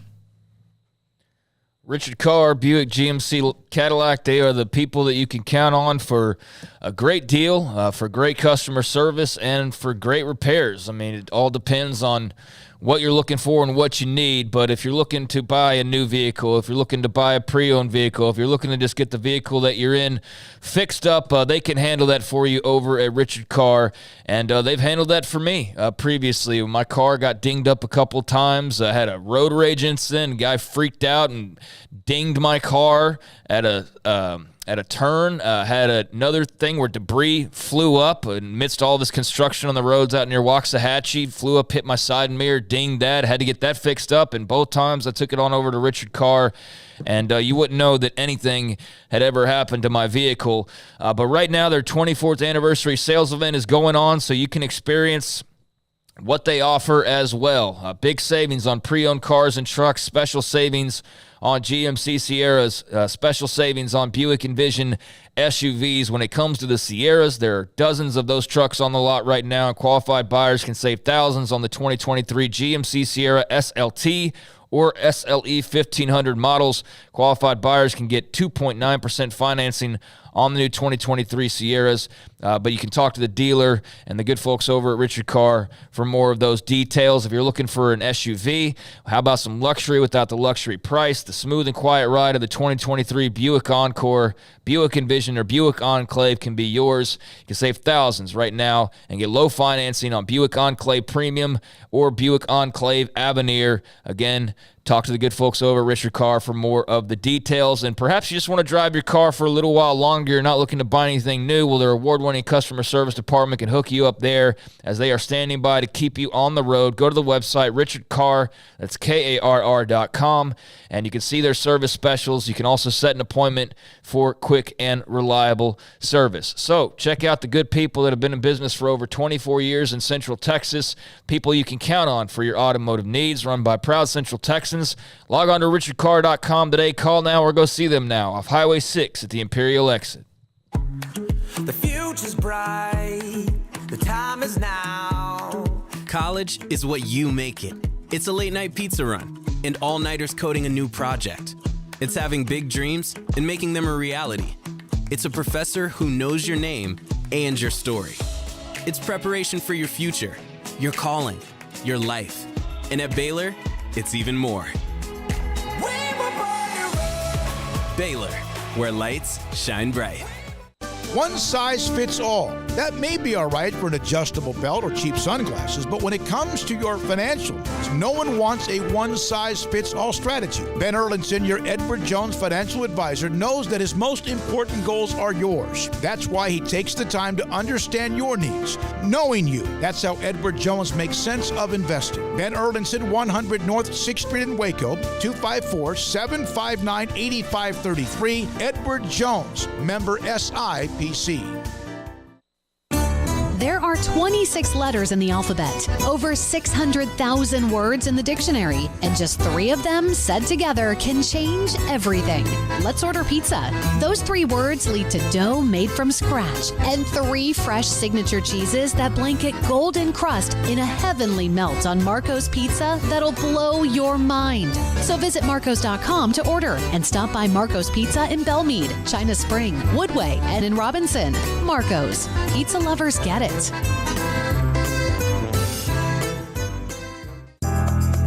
Riverbend Liquor and Wine, Lakeshore Drive, North 19th Street, right behind the bank, is a hidden gem in Waco. If you're a fan of bourbon, especially local Texas bourbons, that's where you gotta go. Balcones, TX, Devil's River, whatever it is, they've got it. Riverbend Liquor and Wine, plus the best selection of craft beers in Waco, seasonally churned out throughout the year, whether it's spring, summer, fall, or winter. Riverbend Liquor and Wine, best selection of craft beers, a speedy drive-through window, and excellent customer service. Find out more on Instagram or just go by and see them. Lakeshore Drive at North 19th Street behind the bank.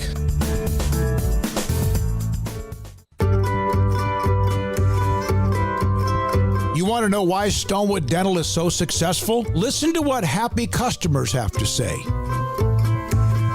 It's pleasant. It's different than any other dentist office. I really feel like they care.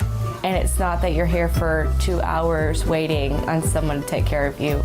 It's quick and easy, and I bring my kids, and my kids love being here too. They really love the treasure box. Staff is really nice and accommodating, real friendly. You feel more like home. It's not sterile looking. Everybody has their own personalized rooms with decorations and decor, and they'll even have a blanket for you when it's cold. I've recommended people to actually come here, and they are patients now. I really love it here. It feels like family. Learn more, stonewood-dental.com. With so many companies and policies out there, it gets so confusing shopping for insurance, and I never know if I'm getting the policy that's right for me. Luckily, I met the team at the Niche Group Insurance Agency. With the Niche Group, you can go to one company and get access to coverage options from many insurance carriers, and you get to speak to a real person about your specific coverage needs. With the Niche Group, I know I'm getting the right coverage at the right price. If you need insurance, talk to the experts at the Niche Group at 1-800-258-8302. This is 365 Sports. Text us at 254-339-1122. The text line is sponsored by Riverbend Liquor and Wine, with the most extensive variety of craft beer in Waco. A hidden gem on Lakeshore Drive and 19th Street. Earlier today, we mentioned the XFL, the all-XFL team with Abram Smith, the running back, playing in a championship game this weekend from D.C. And Jordan Williams, former Paris High and Baylor linebacker of San Antonio, also a first-team selection, and he joins Paul Craig, and I'm David Smoak on 365 Sports. Jordan, it just seems like maybe things have opened up for you. And why and how did you have the kind of success you had this year? Oh, man. Also, man, thank y'all for having me on, man. Really appreciate it. You're welcome. Miss you guys. Yeah, no doubt. But yeah, man, it's kind of just, it's been a full circle moment, coming out there in 2020 with COVID hitting, no pro day, not a lot of opportunities. Things kind of just, hit the fan the last few years, man. And I was up in Canada playing, didn't work out. And, man, this opportunity came around, bro. And I just tried to take full advantage of it, man. I wasn't done yet. I wasn't ready to hang it up yet. So, have you gotten looks from NFL teams, or has people called you after seeing what you put on film for San Antonio this year? I mean, you led the entire league in tackles for loss, and I believe total tackles. Yes, sir. Total tackles by at least 20. I had to throw that in there.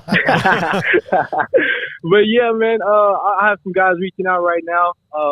I know a lot of our, they said that a lot of transactions will be happening more around, once after these OTAs happen and stuff like that. So I'm getting calls and getting some looks right now. Nothing set in stone. So just still, out on the market, man, trying to get there. Good deal, Jordan. Great to see you have some success, man. But just, when you hear the name XFL up until here recently, it's kind of like oh, man, people had this memory of what it was the first time around or even the second time around a couple years ago when it didn't last very long. And here it is. It's back. The Rock's, the guy in charge now. Just what's the experience been like from the player's perspective? Just going through this season, the kind of coaching you've had, the venues, all that kind of stuff. What's that XFL experience been like from a player's point of view?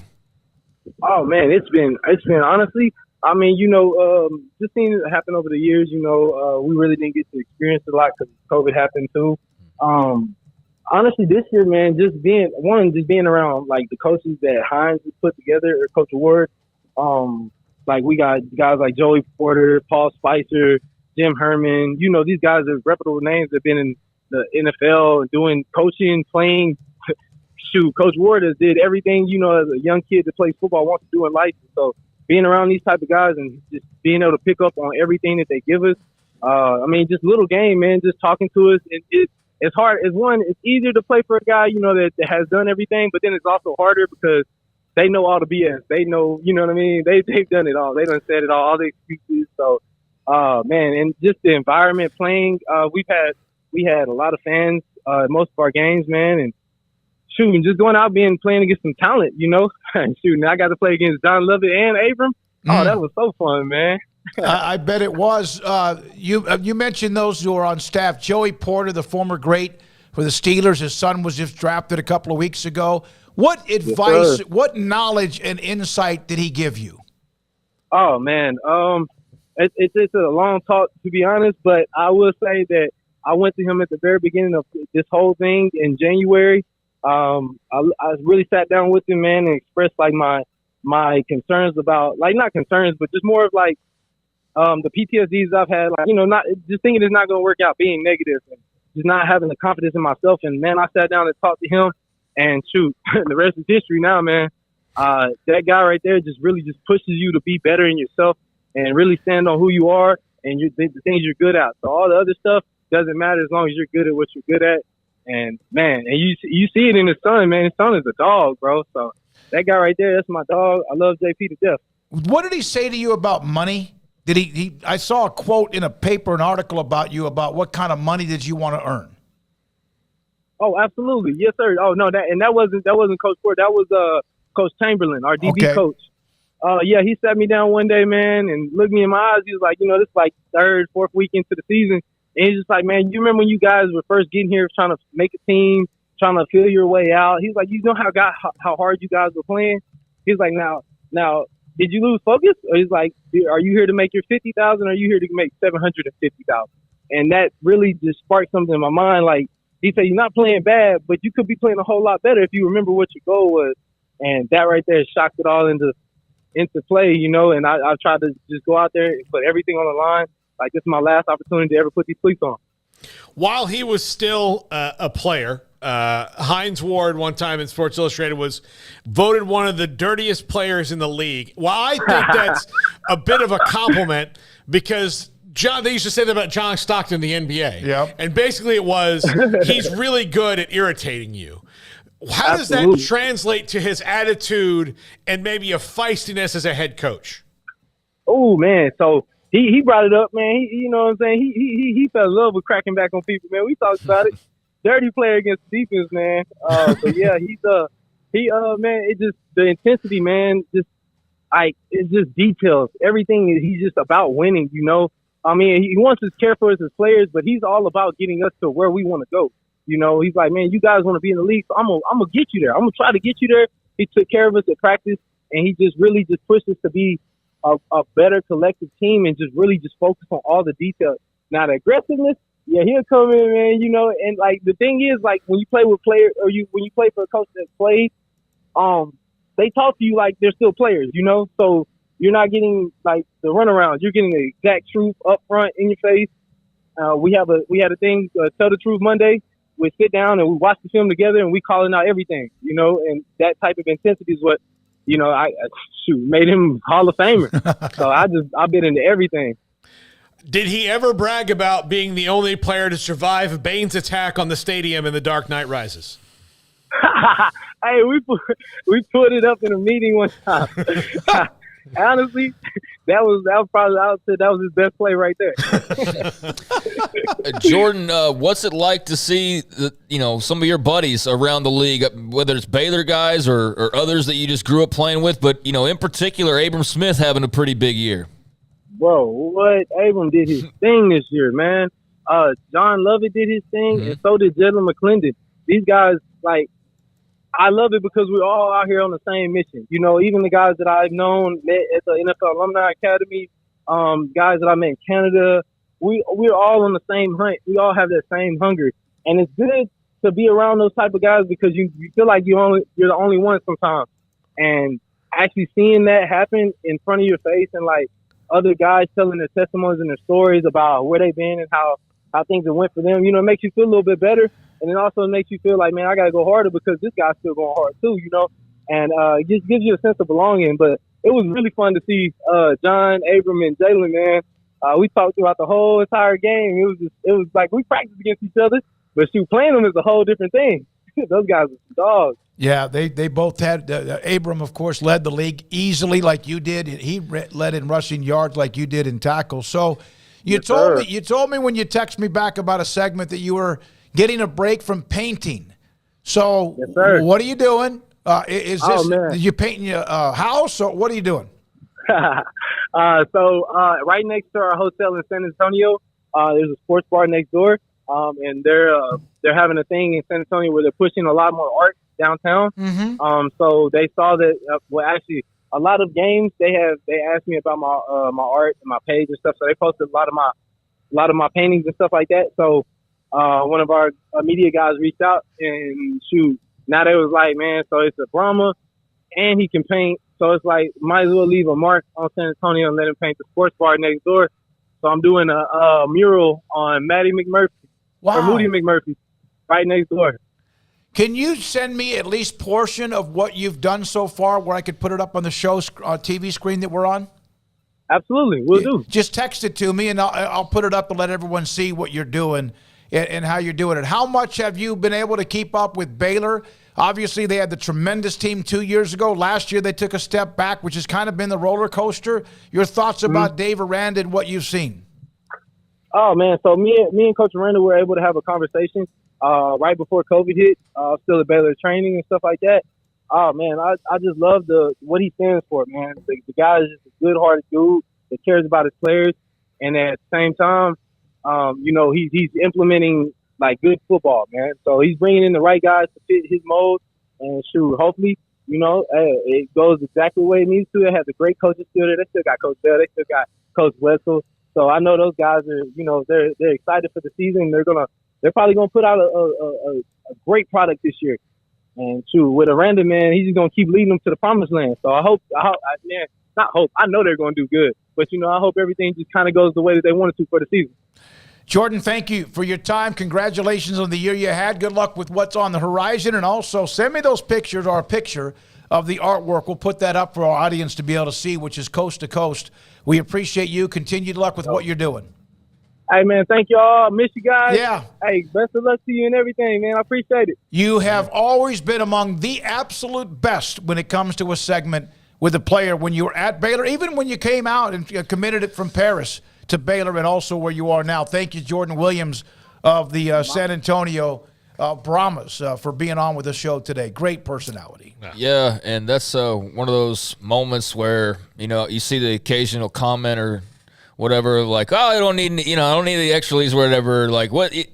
That's a prime example of how the XFL has made, his life a little bit better, the opportunities, and who knows what those other opportunities look like down the line, Mm-hmm. So I think that's one of the great benefits of that league is to let guys, have another chance and to have a little chance of further success and, further playing. And seems like he's loving every minute of it, and it's been a great thing for him. So that's awesome. You know what he proved this year is he can get around the ball and he can bring guys down. And if you can do that and you can play special teams, there's probably at least a spot for you to make your way on an NFL roster. I mean, it's hard. It's competitive. But he said by at least 20. It was 26. He had 89 total tackles. The next guy led the league by 26. 63. Really? Yeah. And I don't know about the USFL guys because we haven't really focused in or talked about them much. But it does seem like there's like we talked to guys, like I've interviewed guys from the spring league when that was first starting out, and the AAF and some of these other even the leagues that are existing right now that have existed multiple times or whatever. And you could tell that guys love the opportunity, but it didn't always sound like the greatest, most fun thing, if that makes sense. Like, it didn't sound like they were like necessarily really enjoying it. Like, the XFL guys seem like they're having a ball. Am I wrong in thinking this way? I mean, it sounds like every time I hear one of them, it sounds like they're having the best time. It sounds like it's super professional. It's well run. They're taken care of, and I don't know that that's always the case with these types of things, or if that was even the case with, the last version of the XFL. So I think it's great that all these guys seem to really be enjoying themselves. Abram Smith said it. Jordan Williams said it. Now, both of them had tremendous years, but it does seem like, and I don't know if I'm going to set my clock for 7 o'clock on Saturday, but I'll keep up with it. And I've seen some when I'm going through the programming list with my cable on Spectrum, and I'll see a USFL game that has not stopped. It is not like, okay, I'm going to stop and watch this. And there wasn't really a busy day yesterday with many things. There were NBA playoff games. The Rangers were playing, and there was the PGA Tour, but it didn't make me stop. And it might at some point here very, very soon. Okay, we will come back, 365 Sports, with many things. We'll get to the chat room. And we spent an hour or so discussing a lot of college sports, athletics, and realignment. And we'll, if we have anything else to add to that, we sure will. You wanted to bring something up on that? Yeah, I wanted to just touch on the Bronny James thing. I think that decision's interesting. And then there's a lot of, I don't know if you guys are noticing this, but a lot of talk right now about, Bob Huggins and his radio appearance today. Well, and I don't know how to even start talking about it because I don't want to venture anywhere near. Well, let's tease that. Can come back with we'll that. come back with that. Paul brought that up. Craig had seen it too. I had not until they mentioned it. And this is 365 Sports. IdealMRI.com in the Central Texas marketplace with a state-of-the-art MRI machine. If you need something, if you need evidence, if you need images of a muscle or perhaps a ligament that is badly damaged, or it may be you're fortunate the MRI says, no, you're okay. And then you could go about your treatment and rehab in a different way. If your doctor, orthopedic surgeon said, hey, we need an MRI, then you suggest Ideal MRI. They know all about what they do. One, state-of-the-art technology. I've been in the MRI machine 4 separate times, and every single time by the end of the evening, I have a text that gives me, in fact, a couple of different times shows me the images. And also, by the way, your images are in the portal for you or your doctor, whoever, for them to see it. Also, the cost, $497 or less every single time. $497, not $497, then more, and the average MRI is $1,100. So you do the math, it's an amazing steal. And they will take care of what you need, of what hurts so much. IdealMRI.com in the Central Texas Marketplace in Waco. Cars priced right, day and night. At Richard Car in Texas. Trucks built for you, red, white, and blue. At Richard Car in Texas. Cars that zoom with lots of room. At Richard Car in Texas. Count on us, a dealer to trust. At Richard Car in Waco, Texas. Shorty's Pizza Shack at 12th and Bagby is a homegrown, locally owned pizza place that's out of this world. Everything from the dough, the sauce, the sausage topping is made fresh in-house. Not to mention the amazing pizza pillows, the chicken wings are to die for. Try the Sikkim sauce, chili cheese fries or tots, plus great specials on food and drink every single day. Shorty's is also the perfect spot to watch the game with your friends. Shorty's Pizza Shack at 12th and Bagby. Tell them Paul sent you by.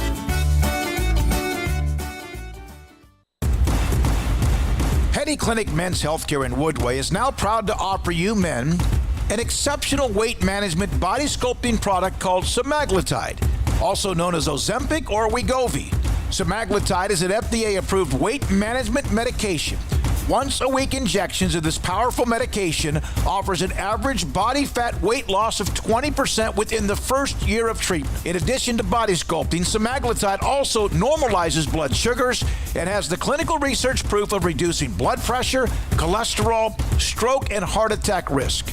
If you're like most men and you have stubborn fat that will just not respond to typical diets and exercise, then help is finally here. Semaglutide, affordable, highly effective. Google search Petty Clinic Waco and reach out to the Petty Clinic team today for a free consultation with Dr. Petty to see if semaglutide is right for you. Go to pettycliniclowt.com. Let Camille Johnson Realtors guide you seamlessly through the process of buying your dream home or selling your current one. Commercial, farm and ranch, or residential, Camille Johnson Realtors can smoothly and successfully lead you through any transaction. With a team of 28 experienced agents who are excited about serving you, Camille Johnson Realtors services the entire greater Waco area. If you're in the market to buy or sell, contact Camille Johnson Realtors, 104 Midway Center in Woodway, or find them online at www.camillejohnson.com. Camille Johnson Realtors, elegant, charming, warm. Welcome home. TFNB Your Bank for Life is the official local bank of Baylor Athletics. Find out why more Central Texas are making TFNB their bank for life. Sign up for our Edge checking and savings accounts to earn interest or cash back. With 5 convenient locations and an award-winning mobile app, banking has never been easier. TFNB Your Bank for Life. Member FDIC. Stepping into a new pair of boots is great, but stepping into the boots of a U.S. Army officer can also add confidence and leadership skills to your son or daughter's career path. There are more than 150 occupational specialties to help them find the best fit for their future. See all the things your son or daughter can achieve in our boots at GoArmy.com. U.S. Army Waco Recruiting Company, 254-598-8131 or 254-776-1543. This is 365 Sports, powered by Sikkim365.com. The 4 o'clock hour is sponsored by Boozer's Jewelers, the wedding ring store, specializing in custom jewelry and repair, all in-house. Now here's David Smoak, Paul Catalina, and Craig Smoak. So there's a couple of stories that are like right now. One of them involving Iowa State. We'll get to that in a second. Also with West Virginia head coach and Hall of Famer Bob Huggins. Let's start with Scott Docterman, who is a college football writer. Iowa State University is Department of Intercollegiate Athletics aware of online sports wagering allegations involving approximately 15 of our active student athletes from football, wrestling, and track and field in violation of NCAA's the university rules. The university has notified the NCAA and will take appropriate actions to resolve these issues. It's going to keep happening a lot of places because Here's the thing about gambling now. I said it the other day with the Alabama thing. It's so easy to do. There was a time in America where, I guess you relatively easy if you knew the right people, but you still had to call a guy who would make a call to another guy at a phone booth. Like, those are the things that happened. Now, because of the legality of it, and even though all these kids might be of age, you do sign an agreement that you're not going to gamble while you are a student athlete, just like you sign an agreement that you're not going to do it when you're a professional athlete because of integrity concerns. So you get one or the other. Sometimes you have to sacrifice things in life, and it is very easy to do, and kids are going to think they're going to get away with it. But the problem with that is that you're doing it.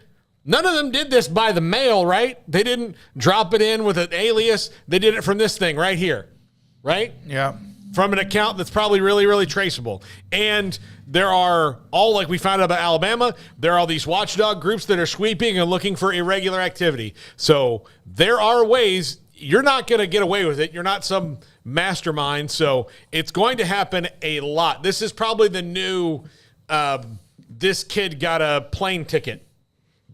Kind of a thing that pops up, because it's going to happen a lot. Yeah, just reading the comments makes me have so many different thoughts, from like somebody saying, now let's expand into high school sports and sports betting, because that's what we did with NIL, right? It was like, let's do it here and worry about the problems later. But that was funny. There's a few funny comments here. Iowa apparently involved as well, so it's both of the schools. Iowa, there was a story out a couple hours prior about their baseball team and a couple of players being withheld this weekend because of thoughts that they were involved in this. So both Iowa schools are apparently dealing with some sports gambling issues at the moment. But yeah, obviously that's huge. 15 athletes, that's a lot. That's a good chunk of people, and I don't know how you stop it either. Like clearly it's I don't know how it's not well known that like you're risking your eligibility and your NCAA livelihood by doing that. I would have thought that that's hammered home into the heads of every single one of these athletes by now. Clearly, schools need to do more, however much more they can do to drill that in further. But I guess it's going to take multiple stories like this, of which we've had multiple in the last week. I mean, Alabama just fired their baseball coach for something like this. And when that happened, what did my question? Every AD around the country was like, oh, my God. So, yeah, it's like the dams are starting to, have a little trouble holding the water back, and it does feel like there's a flood coming or something, because it's starting to pile up these stories in pretty quick fashion. And yeah, you wonder, especially if these this isn't like just this happened Friday and boom, here we go. Like, if there's some investigations going on, how many are going on right now that we don't know about potentially, right? How many more might pop up in the future that we don't know about? So yeah, this is part of, allowing sports betting to be such a huge part of sports in general is you run these risks. And like, I was pointing out the comments, it's like somebody mentioned, you watch anything and you're hit with a DraftKings ad like every 30 seconds. I mean, it's unavoidable if you watch sports, especially. Like, you can't watch sports now without some sort of sports gambling advertisement 500 times or some bonus. Dude, I was watching, we talked WWE like a few weeks back and how they were introducing it. They had a pay-per-view this past weekend in Puerto Rico. It was actually really awesome. Bad Bunny was incredible. His entrance was awesome. Do you know who Bad Bunny is? No, is that a rapper? He's the biggest music artist in the world. The world.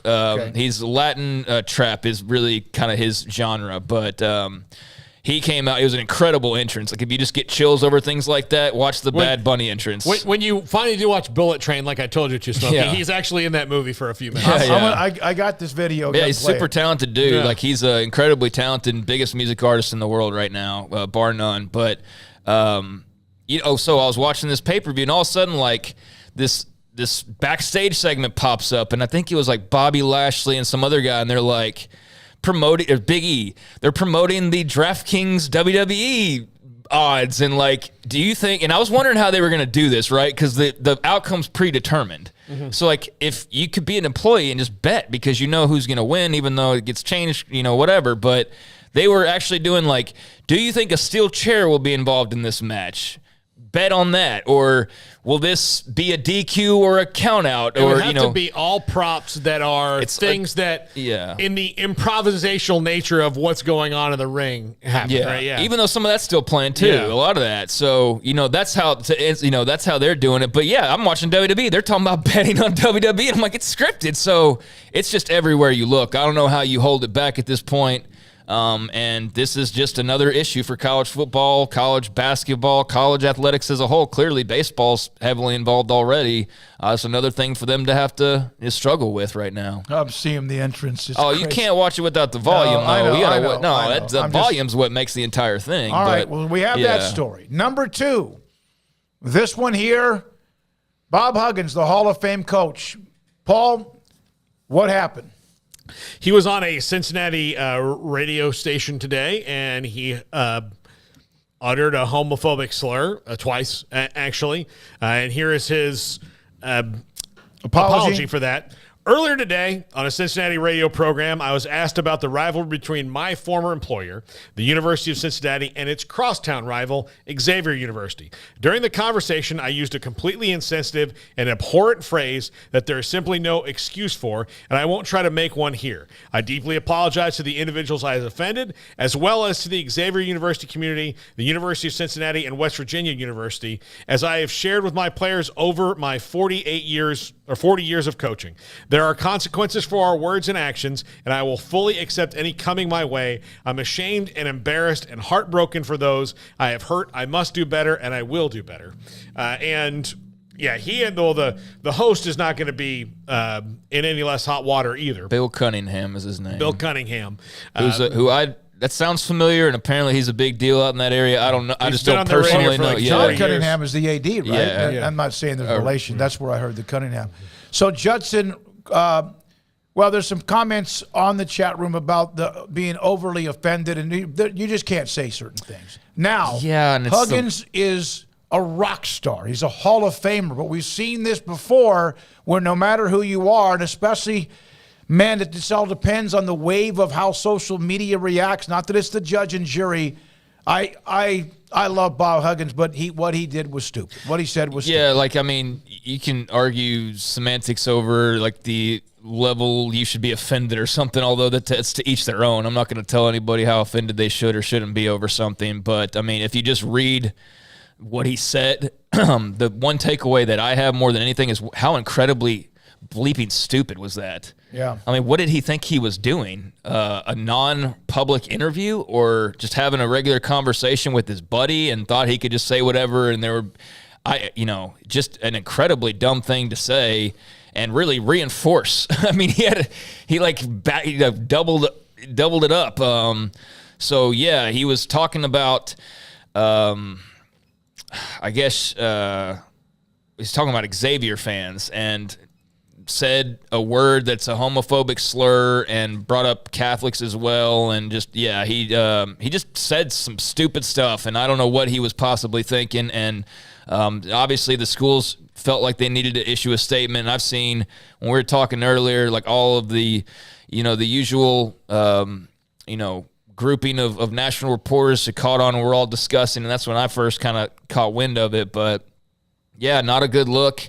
The audio's all over the place now, so you can go and listen for yourself, but just incredibly stupid thing to say for Bob Huggins, and I don't know what this means for him moving forward, but just a terrible decision. Yeah, we've seen how these end usually. The only thing I have about apologies is that hold on, is that it seems like we pick and choose which apologies we accept.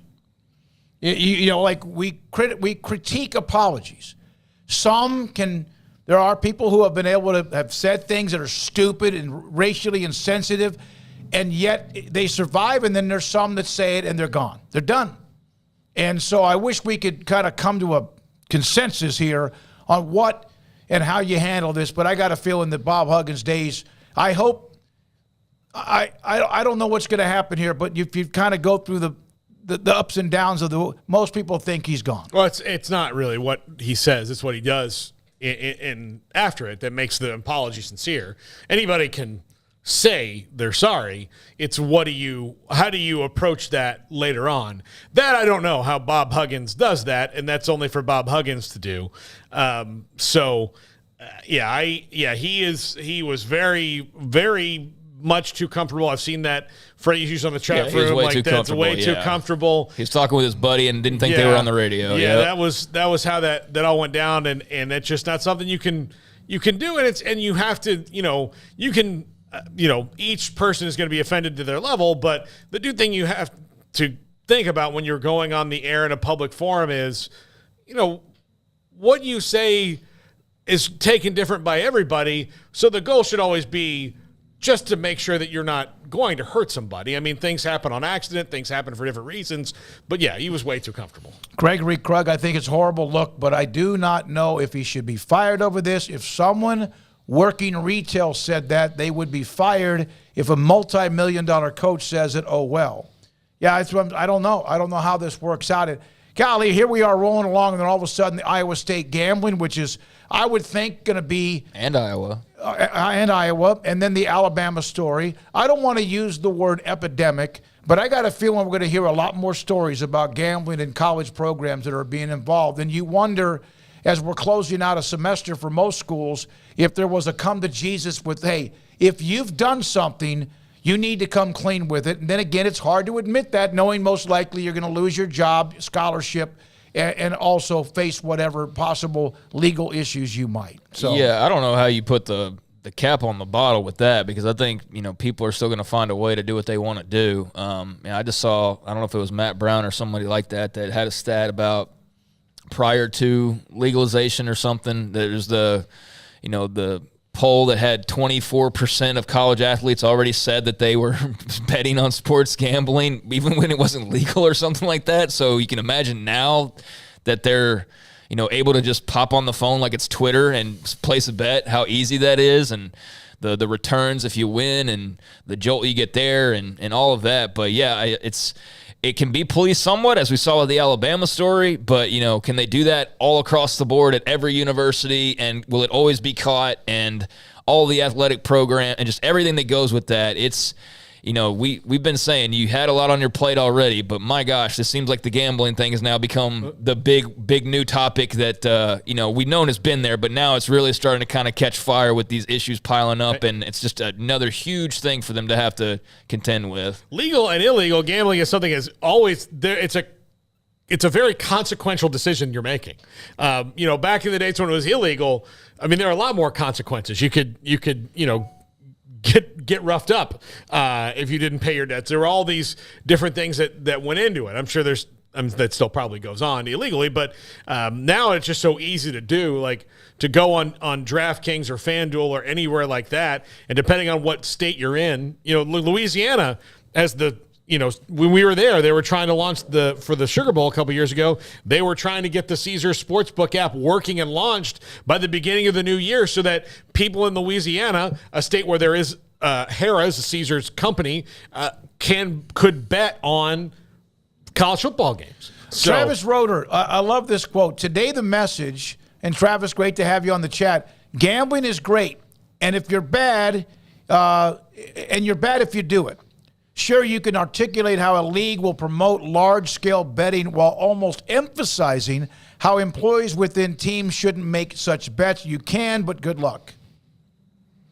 Yeah, I mean, it's everywhere. It is everywhere. It used to be like a quiet thing, but oh, well, good luck to Iowa and Iowa State, and everybody else is probably going to have to deal with this. I said maybe an epidemic, and Paxton said the floodgates have opened on this. And then on Huggins, everyone's got their own take on that. Some say he's done. Some say give him an opportunity.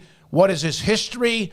He's always been very free about his opinions, but I don't think he's never has he gotten to this point with what he said during the radio show in Cincinnati. Well, look, I can speak to this as a lifelong Catholic. I'm it's upsetting to hear that thing, but I also was taught to forgive, and it's a lot easier to go ahead and forgive him and hope that he does better and then not worry about it and let Bob Huggins deal with the consequences on his own and not I'm not going to fight some kind of battle against him ever coaching in or anything like that. So best of luck to everybody out there on this deal, but it's pretty, once we're done talking about it here, it's kind of over to me. And I don't support anything about what he said, but it's over now. Yeah, I'm just trying to figure out who's going to be more offended. Is it the Catholics or homosexuals because of what he said? And so there's a double whammy there of inflammatory comments that he made, and it's probably going to rile up a good number of people. But as far as what. There's no question what he said was absolutely stupid, and I still can't believe a guy in his position was just so thoughtless with letting that go. But to the question of what does West Virginia do? Yeah, I have no idea. I have no idea how they begin to try and work their way through this outside of the statement that they already released, and we'll see what happens after that. From Spencer Goff, a lot of it depends on whether you like someone or not when they make a mistake, whether it's your coach, your politician, et cetera. If you don't like him, we excoriate. Oh, yeah. If he was losing a bunch and they don't like him, it's like, all right, thank you for the free ticket to get out of this contract. Yeah, absolutely. But if he's a good winning coach or is a well-liked guy, yeah, there's a little bit more of probably a fight put up. But, yeah, I don't know what they do in this situation. All right. Many of you on the chat room are giving your opinion on what's happening or what might happen with what Bob Huggins said. By the way, you mentioned we have who's a guest at 5 o'clock? Brown. Matt Brown will be at 5:30 today. David Hellman on the NFL and the Cowboys, normally 5:30, will join us today a little bit earlier at 5:10. Yeah, the only other thing bring up from the last time was just Bronny James committing to USC, which I'm not a big LeBron guy, but it is interesting. They're about the same age as him, and now I'm seeing his son come up to the college ranks, which just really makes me feel ancient. But committing to USC, and I saw that it's been a long process. I don't know how good of a player he really is, honestly. I'm not a talent evaluator, and I just, I follow along. But it did cross my mind like, oh, wow, he's a Big Ten guy. By committing to USC, he's not going to play in the pack. Yeah, I thought about West Coast, and but he's a Big Ten guy, and it just made me think of like, wow, that's some of the impact already of getting that brand, getting Los Angeles is now you've got that hotspot right there, and Bronny James is going to be a Big Ten player for better or worse, however his career plays out, but. That registered with me a little bit after the fact. And I was like, wow, that's some of the difference right there in action is getting a player of that caliber and now having him under the Big Ten banner. And there will be many more that go to USC and UCLA that they're able to attract. But he will play 1 year in the Pac-12, right? Is he this coming season? So he'll play 1 year. Okay. Yeah, he'll be in the Pac-12 at least, for 1 year. He'll at least play this year. We'll see how good he is. I'm ahead of time. Yeah, I'm ahead. I think I've skipped ahead a year already. And then LeBron says he's going to play a year with Bronny in the NBA. So I can't wait to see LeBron James with the Washington Wizards. Let me tell you something about LeBron. I have not always. I just absolutely could not wait for him to try to win a title. The Miami stuff was kind of shady, but when he won it in Cleveland, that was a really, really good story. I'm not a big fan of some things that he says or does or doesn't say, but he is.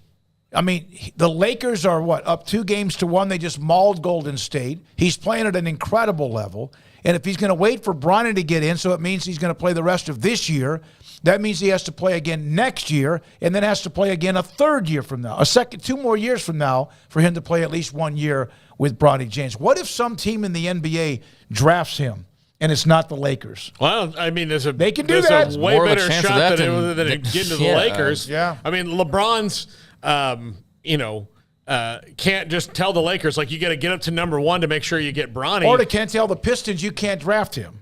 Yeah, they can't do it. So, although Eli did that with the Chargers. And here's the thing. Bronny's a really good high school basketball player, great high school basketball player.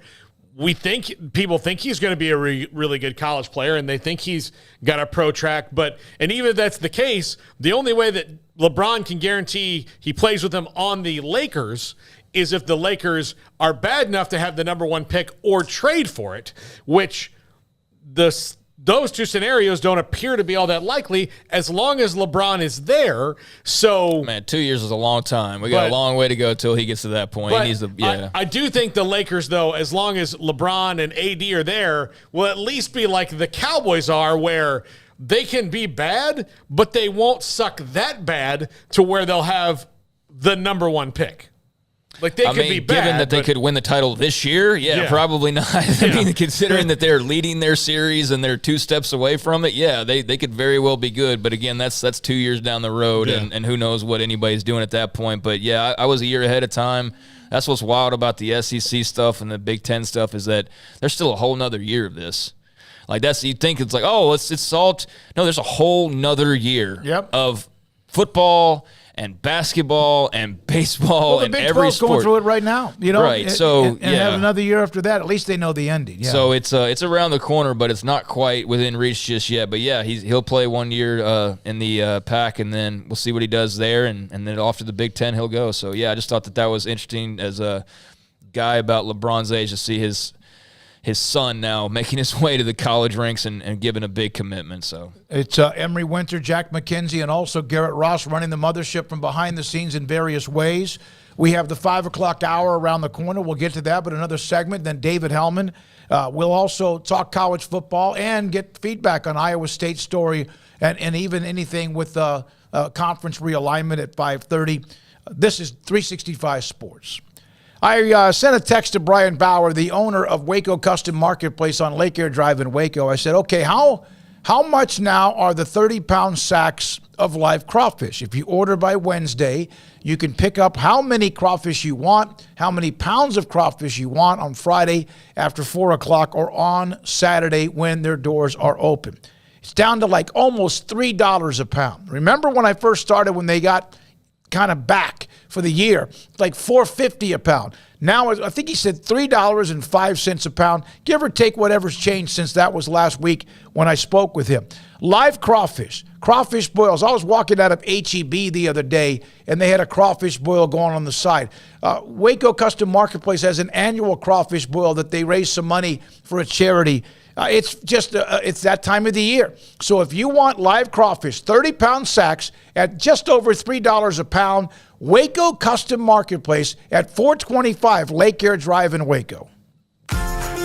Automatic Chef Canteen is a full-service micro-market vending and office coffee provider with state-of-the-art vending equipment, a wide variety of products, and offering custom-fitted micro-market vending office coffee solutions for your employee break room. You want a full break room solution and a workplace oasis? Well, Automatic Chef Canteen, locally owned and operated for over 50 years in Central Texas, also includes in-house mechanics on call 24/7 for fast, reliable service and maintenance. Automatic Chef Canteen, 6900 Imperial Drive in Waco, or online at automaticchefcanteen.com. Don Humidor, your home with a 48-foot walk-in humidor with the elite cigar brands from around the world, including the #1 cigar of the year, Aging Room Cuatro Nicaragua. Plus, they have the great brands like Macanudo and Artur Fuente, Rocky Patel, Aston, and so much more. CBD, great for sore muscles, aches and pains, sleep, Vida dreams, and anxiety, mild depression, general health and wellness. Their staff very knowledgeable on the subject. If anyone is curious about CBD, ask Carol and Ashley. Don Humidor in the Townwest Shopping Center off Valley Mills in Waco. One size fits all. That may be all right for an adjustable belt or cheap sunglasses. When it comes to your financial needs, no one wants a one-size-fits-all strategy. Cam Heathcott, your Edward Jones financial advisor, knows that his most important goals are yours. That's why we take the time to understand your needs, knowing you. That's how Edward Jones makes sense of investing. Cam Heathcott in Conroe at 936-756-7717. Edward Jones, member SIPC.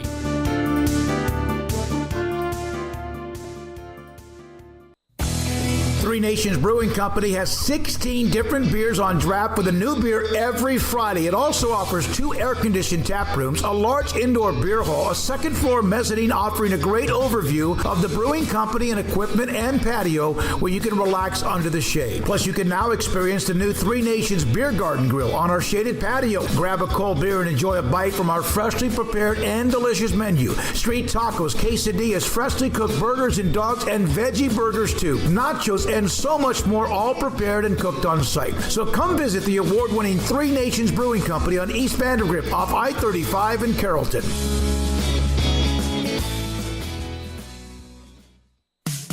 In the market for a quality metal building? Since 1943, Pioneer Steel & Pipe has helped Central Texas residential and commercial customers with metal building design, panel options, building components, and trim options. Pioneer Steel & Pipe's residential line is energy efficient, offers low maintenance, reduces insurance payments, is impact resistant, and carries up to a 45-year limited warranty. In addition, they can also help you find a metal building contractor for your project. Pioneer Steel & Pipe with locations in Waco and Bryan and at pioneersboys.com. Boozers is the wedding ring store and more. If you're ready to get engaged or already married and want to upgrade your wife's ring for a special anniversary, Boozers is the place to go. With the largest selection of premier quality diamond engagement rings and wedding rings in Central Texas. They have 7 cases with over 300 styles of rings from top designers like Natalie Kay. Choose from yellow, white, or rose gold, plus beautiful top quality loose diamonds. With an in-house jewelry, they can also custom make anything you want. Bring in a picture or drawing and let Boozers create your one-of-a-kind pendant or ring. They can even use some of your old gold and diamond jewelry to create something new. At Boozers, you'll find a great selection of quality timepieces, and Boozers is the place for expert watch maintenance and repairs too. They specialize in expert Rolex watch repair for fine jewelry, watches, custom work, and more. Go to Boozers on Valley Mills and Lake Air Drive in Waco. Boozers, the wedding ring store and more. This is 365 Sports. Want more updates during the day? Follow 365 Sports YT on Twitter.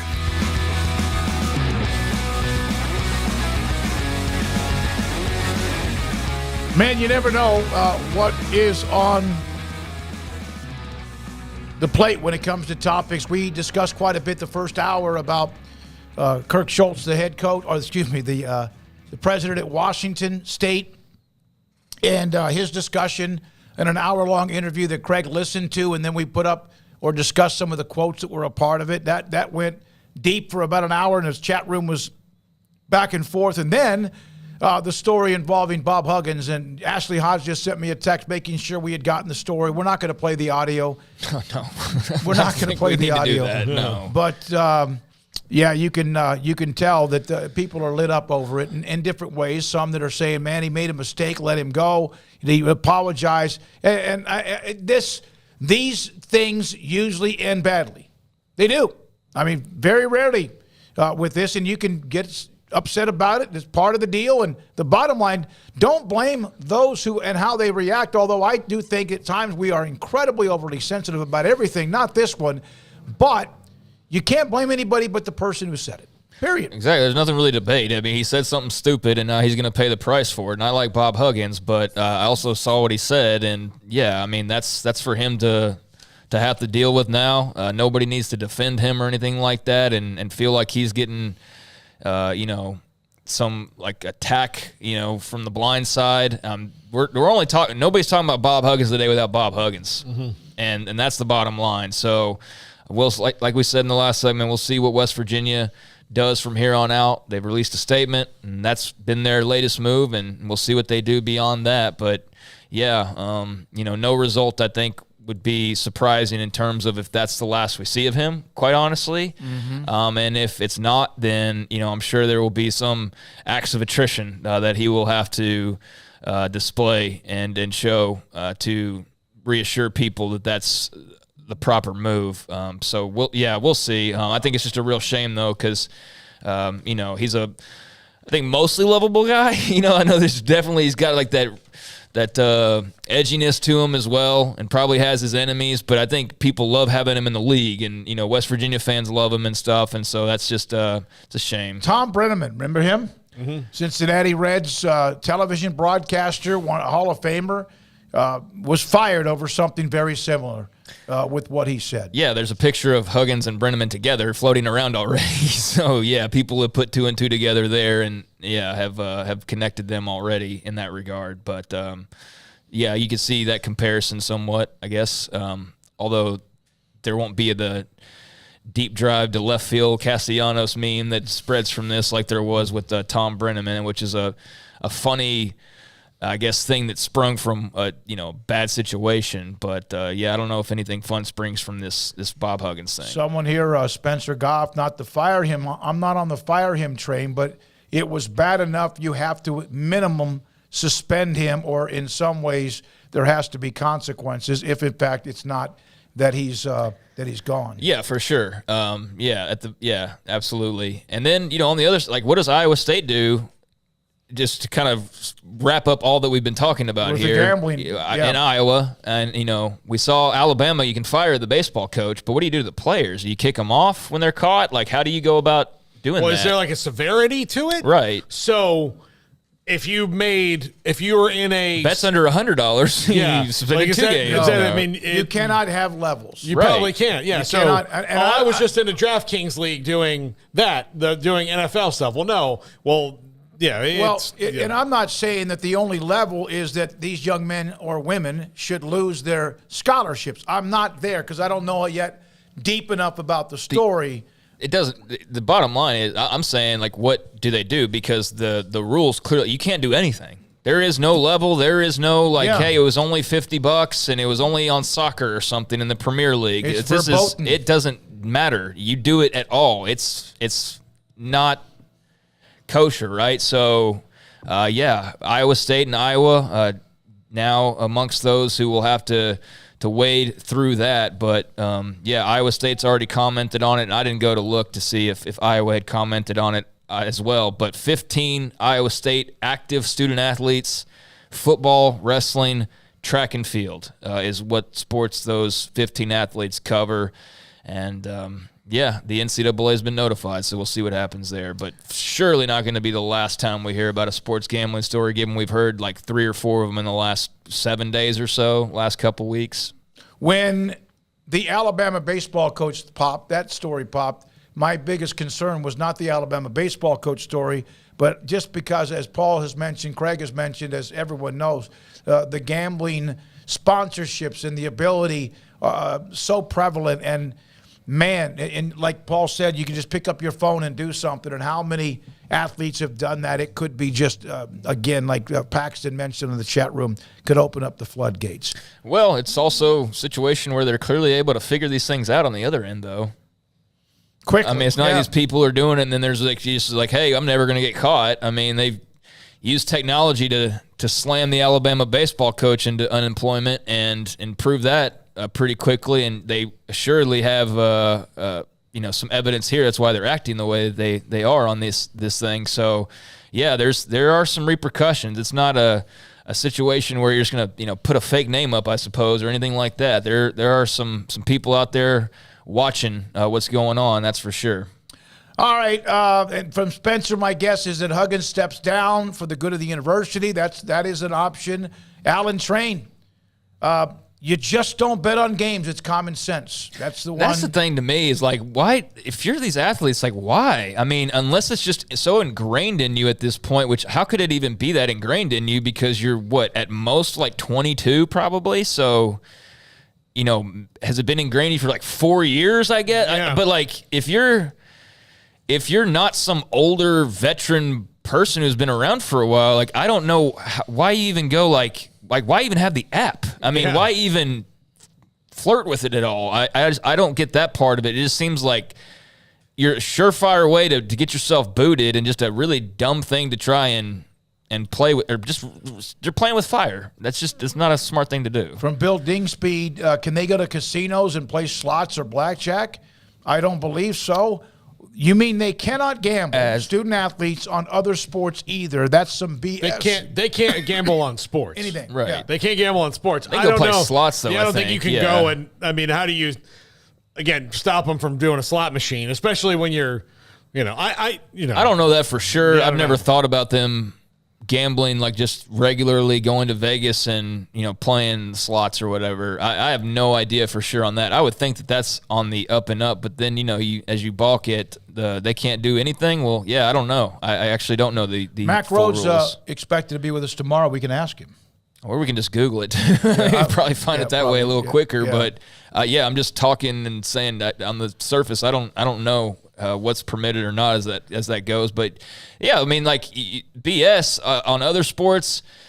I suppose, but you do understand why they can't do it on their own, and that's pretty simple. But yeah, I don't know about the rest of it. You have those pictures, Garrett? All right. So Jordan Williams, XFL, playing for San Antonio, was discussing. He was painting.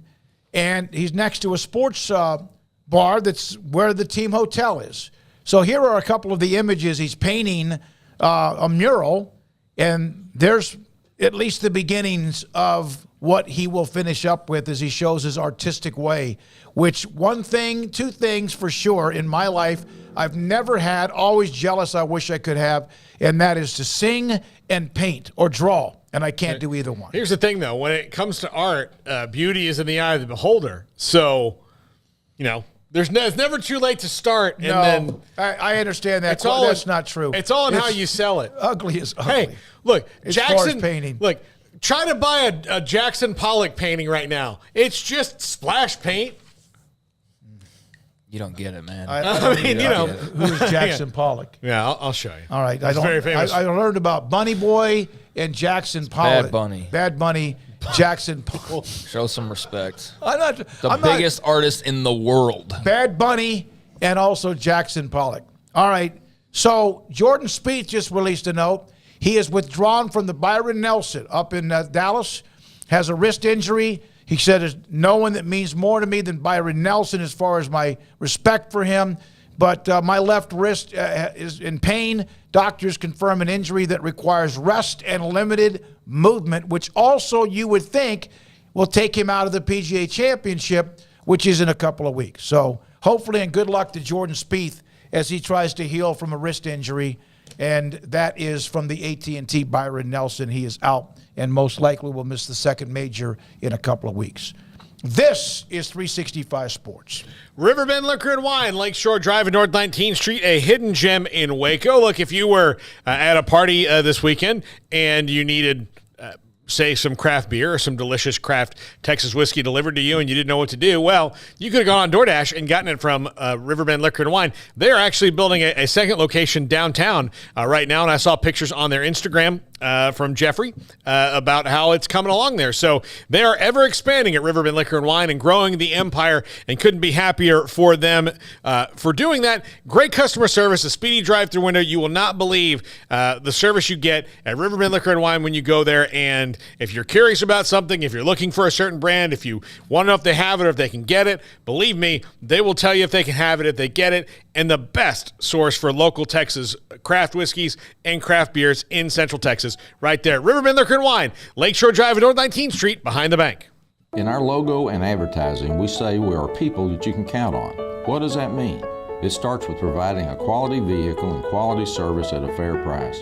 But it also means we do what we say we will do, and we treat people fairly with respect. It starts by hiring great people, good local folks who work hard with a caring attitude. Our employees are the real reason we are people that you can count on. Put us to the test and see for yourself that at Richard Carr Motors, we are people you can count on.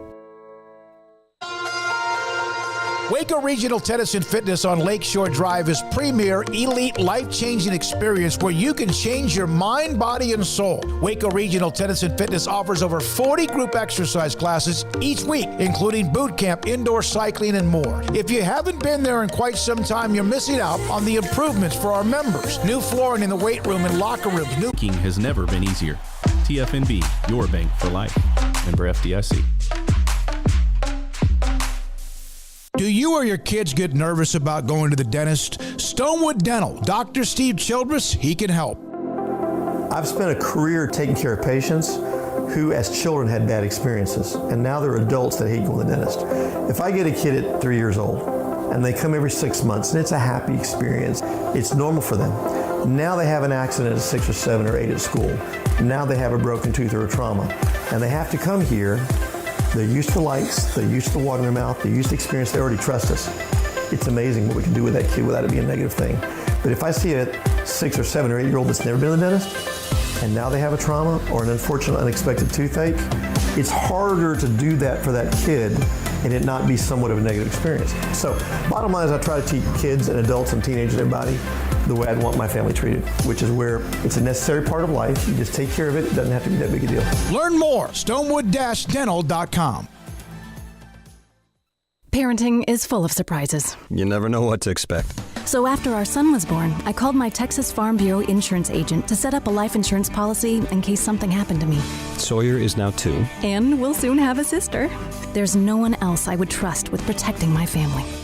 Stop by and see our agents at one of our 3 McLennan County locations. Coverage and discounts are subject to qualifications and policy terms and may vary by situation. Welcome back to 365 Sports. It's time for our weekly segment with David Hellman of FoxSports.com. David Hellman with us, normally 5:30 on Mondays, a little bit earlier today, and we appreciate his time. So, David, the schedule comes out. The NFL, we know this. It's a 12-month-a-year league, and my goodness, they're amazing how they put this all together. The schedule comes out. Have you looked at the Cowboys as far as the divisions that they'll play this year, and who are some of those, challenges that they might have? Off the top of my head, I know it's not easy, and of course, it's always it's an inexact science trying to pin this stuff down in May. But they have the AFC East, so you're going to get the new Aaron Rodgers Jets, you're going to get the Buffalo Bills, you're going to get the Miami Dolphins. And I believe they play the entire NFC West, so you'll get 2 playoff teams in San Francisco and Seattle as well. I believe, I don't have it in front of me, but they play the Chargers as well because they play one team from the AFC West. So they'll play the Chargers for what I think is the second time in the last 2 or 3 years. So, like I said, I mean, I don't get too worked up about what it looks like in May because something's going to happen. Some team that looks terrible is going to make the playoffs just like Seattle did last year, and some team that looks like a contender is going to be bad for whatever reason. So it's not really worth getting worked up about, in my opinion, but looking at it on paper, it should be a pretty tough strength of schedule. Well, the division theoretically should be better, right? I mean, the Giants look like they're on the way up, and Washington, in spite of everything, I mean, I guess we got to figure out what they're doing at quarterback, but still wasn't awful last year.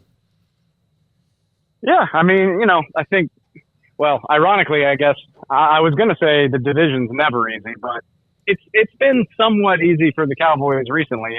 They swept the division 2 years ago, and then even last year, I think they went 4-2, and one of those losses was when they didn't have Dak. So, yeah, they've had a fairly manageable go of it here over the last 2 or 3 years. But yeah, I think especially, obviously the Giants were already a playoff team, and it really looks like they've done a lot of good things to their roster this offseason. So I would expect a tougher battle for the top of the division this year than in the past 2 or 3 years. Do you think the East will end up with 4 teams again above 500 or at 500 or better? I'm going to say no, just because that's kind of unprecedented. I mean, you typically don't see that. All these teams have to play each other twice. So even if everybody's pretty good, the math says somebody's going to get the worst of more of those matchups than not. And again, you can make the case, not to rain on anybody's parade, but you can very easily make the case that the NFC East was so good last year by benefit of easy scheduling. I mean, they all drew the AFC South, which was a pretty abysmal division, and I believe they all drew I think the NFC North, the NFC North, which was not anywhere near as strong as a lot of people expected it to be. So I think they were fortunate to draw 2 pretty manageable divisions. I don't think that's going to be the case this year. So I think it'll be a good division. I wouldn't be surprised to see 2 or even 3 teams make the playoffs again, but all 4 teams above 500, that's just pretty rare in my experience. David, what do you expect them to address in free agency? And again, we're talking minor moves down the line now post-draft. I mean, last I checked, they don't have a kicker. Yeah. So, yeah. So we know they're going to do that. And I can just imagine them saying, well, we didn't sign our kicker until training camp last year, and he had a pretty good year, so we're not in a rush. I think they're gonna go into camp, I think, with the guards that they have on hand and hope somebody pleasantly surprises. But if you'll remember, they signed Anthony Barr 10 days into camp last year. They signed Jason Peters at the end of camp. So if something doesn't materialize there, I could imagine them adding a guard. And there was one more spot, maybe one extra wide receiver, just because you're still kind of thin behind the primary trio of Lamb, Gallup, and Brandon Cooks. I could see, if T.Y. Hilton wants to sign on for another year at a low price, I could see him doing something like that. What do you expect from Jalen Tolbert year 2? The cool thing about that is literally anything is a step up. Anything he contributes is better than playing 12 offensive snaps and catching 2 passes. So, I think it would be a mistake to put too much in the way of expectation on him, just because, again, if you're a top 100 pick, I expect you to contribute as a rookie. I think not necessarily start or have an amazing year, but I would expect a 3rd-round pick, a guy picked 81st overall, can at least contribute to the season. And Jalen Tolbert really didn't do that last year. So I'm keeping my expectations low, while also I'm not giving up on the guy by any means. I still think he's a talented player, and if the light comes on for him, I think he could be be a very useful piece of that receiver core. And I think that's probably why the Cowboys didn't prioritize receiver in the draft this year, is banking on him to improve. But he's still got to do it. So, if he wanted to chip in 300 to 600 yards this year, that would be phenomenal. But I'm not going to bank on that before I see it happen. David, I always enjoy also asking you some questions about other sports stories. I know you know about the Alabama baseball coach who was fired for being a part of helping someone make a bet on the team. And now today, Iowa State came out. And Iowa came out, and they now have issues with student athletes who have been gambling. To me, this is not a surprise whatsoever. It's more prevalent than ever before, sponsorships more than ever before. This could be like the start of like dozens of programs that have this issue, don't you think? I do, although I will say, I think there's a difference between an 18 to 22-year-old kid doing something and maybe not really understanding the repercussions, and the head coach of a program trying to benefit off of gambling. I think those are different circumstances. But, and the other thing too is I think we would be naive to think that this wasn't happening when gambling was legal. But yeah, I think when you push it to the forefront, and when it's a huge sponsor, and when DraftKings and all the other companies are all over the signage for the stadium, I think you kind of welcome this as a possibility. And if I had to guess, we're kind of seeing it. We're seeing it in the NFL already. Is I think you're going to see some pretty harsh penalties handed out here over the first few years that this is a thing, to kind of make it very clear, like, hey, don't say we didn't warn you. You could lose a year of eligibility. You could lose a year of your career for doing this. And, I understand. People might say it's hypocritical, but I mean, these rules have been around forever. I used to be an NFL employee. I worked for the Cowboys, and gambling of any kind is prohibited. We weren't even allowed, stepping into a sports book as a Cowboys employee used to be a fireable offense, and we didn't even play. So, it's hypocritical, but people who call the shots can afford to do that stuff. So, I get it, but I don't think gambling on sports is going anywhere. And like I said, I think they'll probably make an example of a few people to try to nip this in the bud while they still can. Sports gambling of any kind, or could you go play craps or slots? No, gambling was fine, but sports gambling of any kind, not so much. David, thank you very much for your time. Appreciate you coming on early with us. David Hellman, Fox Sports, with us on 365 Sports. And right around the corner, Matt Brown, is that correct? About 10 minutes from now. 10 minutes from now.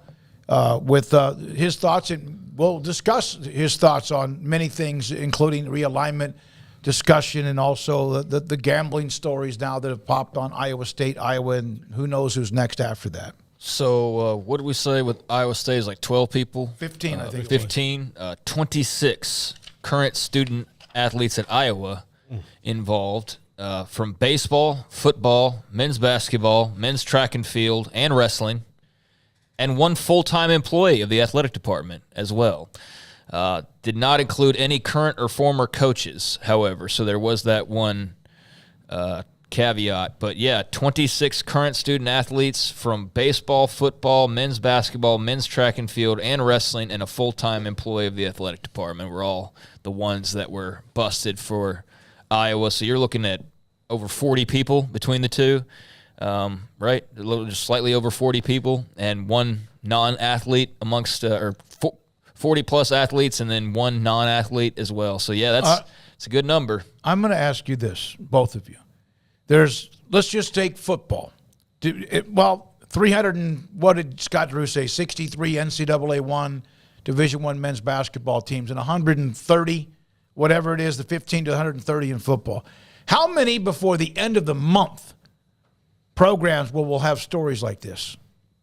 I mean, there'll be a couple more for sure, and some might be well policed, but I do think we're starting to see our first wave of these watchdog groups and the audits and all the other things of athletic departments come through, because this is something they didn't ever really have to worry about, or even if they had to worry about it, you really had to step in it for them to know you were gambling publicly, because again, like it wasn't easily traceable, and here clearly it is. And I'm sure that in the wake of the Alabama baseball coach going down, there are audits on top of audits on top of audits all the way through athletic departments. So we'll see. I would think a few more.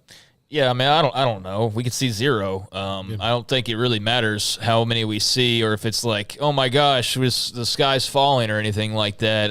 What's next? I just think it's what was inevitable whenever you had these laws and you had student athletes with the ability to do this, or coaches for that matter, or school personnel, whatever.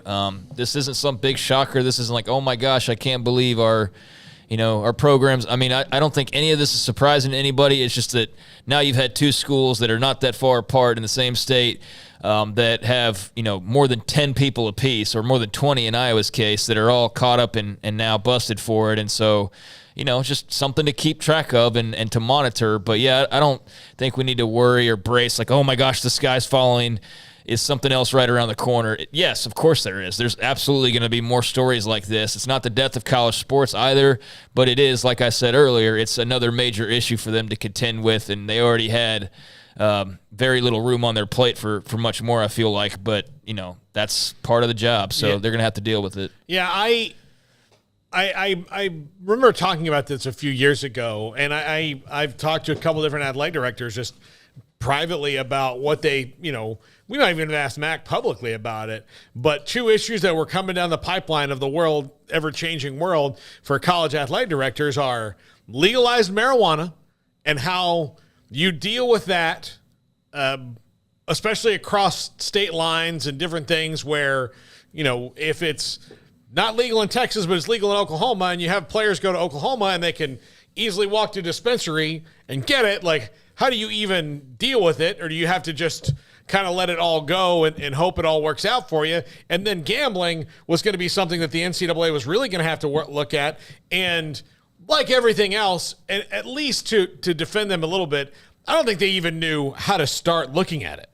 Like, how do you start with sports gambling being legalized and incrementally throughout states, and DraftKings and FanDuel, and then, of course, all these athletic departments wanting their piece of that advertising dollar, right? They want that money. They want the advertising dollar. They want FanDuel and DraftKings to give them all the money, but then they have to turn around and tell their people not to use it like the pro sports leagues do, but they've never really been good at monitoring anything anyway, so I don't think they even knew where to start. Matt Brown, Extra Points, will join us in the next segment. He put this out there. This is from 2017. Overall rates of gambling among NCAA men have decreased. 55% of men in the 2016 study reported gambling for money within the past year compared to 57% in 2012 and 66% in 2008. As in the general population, college days and otherwise, women engage in nearly all gambling activities at a much lower rate than men. He also put this out there. It's just bottom line. You can't do it, and there's a part of the NCAA bylaws. So that's Matt Brown, who's going to be our next guest in the next segment. So we'll hear from him on that. All right, this is 365 Sports. PettyClinicLowT.com. Dr. Kent Petty can help you become the high-performance man you want to be, need to be, and used to be. How? Contact him and his staff, PettyClinicLowT.com, top left-hand corner, email and phone number, and tell him I sent you.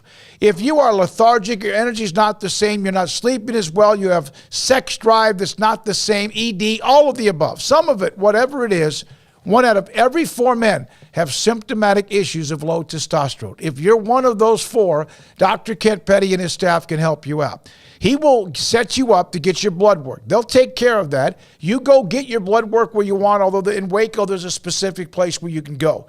They'll have the paperwork. They will then send the results to Dr. Petty and his staff. He'll look over them, and if your testosterone levels are too low, he can put you in a program to increase your testosterone level so you can become the high-performance man you want to be, need to be, used to be at PettyClinicLowT.com. There are 26 letters in the alphabet, over 600,000 words in the dictionary, and just 3 of them said together can change everything. Let's order pizza. Those 3 words lead to dough made from scratch and 3 fresh signature cheeses that blanket golden crust in a heavenly melt on Marco's Pizza that'll blow your mind. So visit Marcos.com to order and stop by Marco's Pizza in Belmead, China Spring, Woodway, and in Robinson. Marco's. Pizza lovers get it.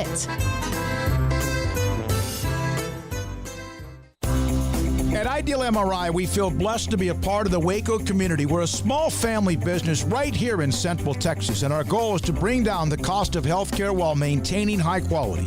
At times like this, the cost of healthcare has never been more important, and unfortunately, significant illnesses and injuries still occur. That's why Ideal MRI is open and here to serve you through the difficult time. We offer premium MRIs just like a hospital with state-of-the-art technology and specialists, but you'll pay less.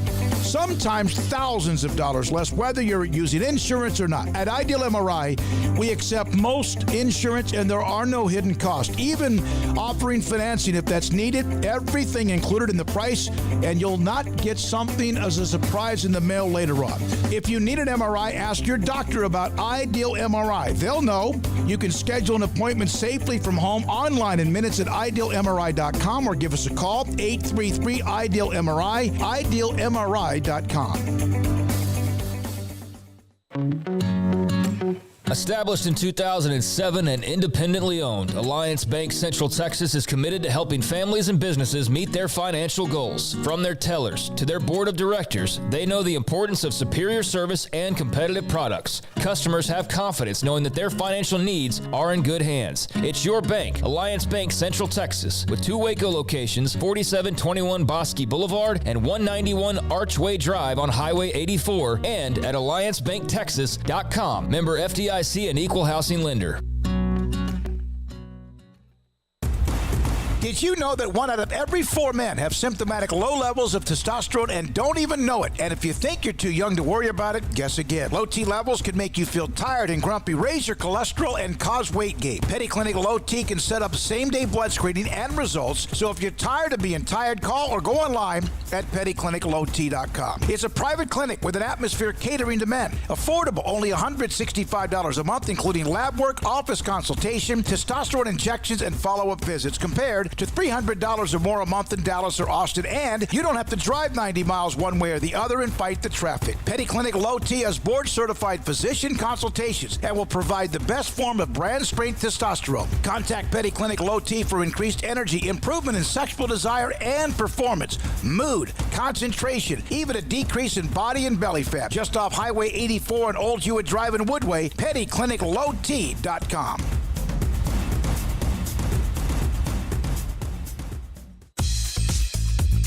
Baylor Scott & White Southwest Sports Medicine and Orthopedics, the team physicians for Baylor Athletics, diagnosing and treating all sports-related injuries, including concussions. These specialists also provide orthopedic services for athletes and non-athletes alike, whether it's knee or shoulder pain, a wrist injury, orthopedic spine care, and even an arthritis and total joint clinic. Trust the doctors Baylor Athletics trust. Baylor Scott & White Southwest Sports Medicine and Orthopedics wants to get you back in the game.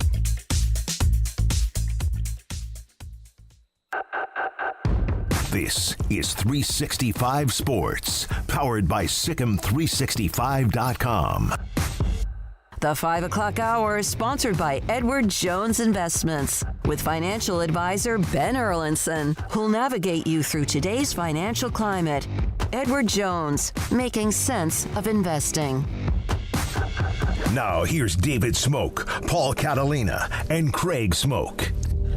Matt Brown, publisher of Extra Points, part of the D1 Ticker family, joins us on 365 Sports. Craig, Paul, I'm David Smoak. Matt, thank you for your time. And, whoa, your thoughts about, well, Alabama's head coach. We know that story, and now what's happening with Iowa and Iowa State. Yeah, it's been a wild past couple of days here for anybody that is a little bit skeptical about the influence of gambling within college athletics. I remember here a couple of years ago, the NCAA commissioned a big study on the on how many of their athletes and employees were participating in sports betting, how many were engaged in potentially problematic gambling behaviors. This was back in 2016, before sports betting was widespread legalized, and they found that about a quarter of all athletes were betting on sports. So I have to assume that percentage has to be ticking up a little bit, given how much more ubiquitous gambling has become. And if it's a violation for any athlete to bet on anything, I don't think we should assume that this ends with Iowa and Iowa State, which I think are very different stories than what happened with Alabama. I wouldn't be shocked if over the next couple of weeks we find that hundreds of athletes throughout the country and every state where this is legal are being tagged now by requisite gaming authorities, and we should see similar press releases. Matt, what does the NCAA do moving forward here? It's a really good question. I don't have a great answer, right? Like, I think what happened with Alabama baseball is obviously very dangerous to the integrity of sports. But I have to think that that's probably a one-off. The person who is most likely to give inside information to gamblers is not the guy making $500,000 with the most on the line. It's generally going to be a trainer. It's going to be an assistant coach who's making $29,000 a year on a baseball team, or it's going to be an athlete themselves. And my big concern here is not so much with college baseball, where you can't really even gamble on that in most of the country, and the places that will take your money generally have a really low maximum bet. So it's hard for people to institutionalize bettors to try to profit off that inside information. My concern is the same stuff where we saw it at Toledo about a decade ago. We saw it at Arizona State. We saw it at Tulane. It's with point shaving. And I think particularly for point shaving at mid-major college basketball, where you don't need a lot of money to get someone to give you some inside information, to miss a couple of free throws, or to miss something for a prop bet. And even gambling regulators are saying that's pretty hard to catch. I think all the NCAA can do at this point is educate and let people know about the potential consequences of these actions. But this is a problem for professional sports all over the world.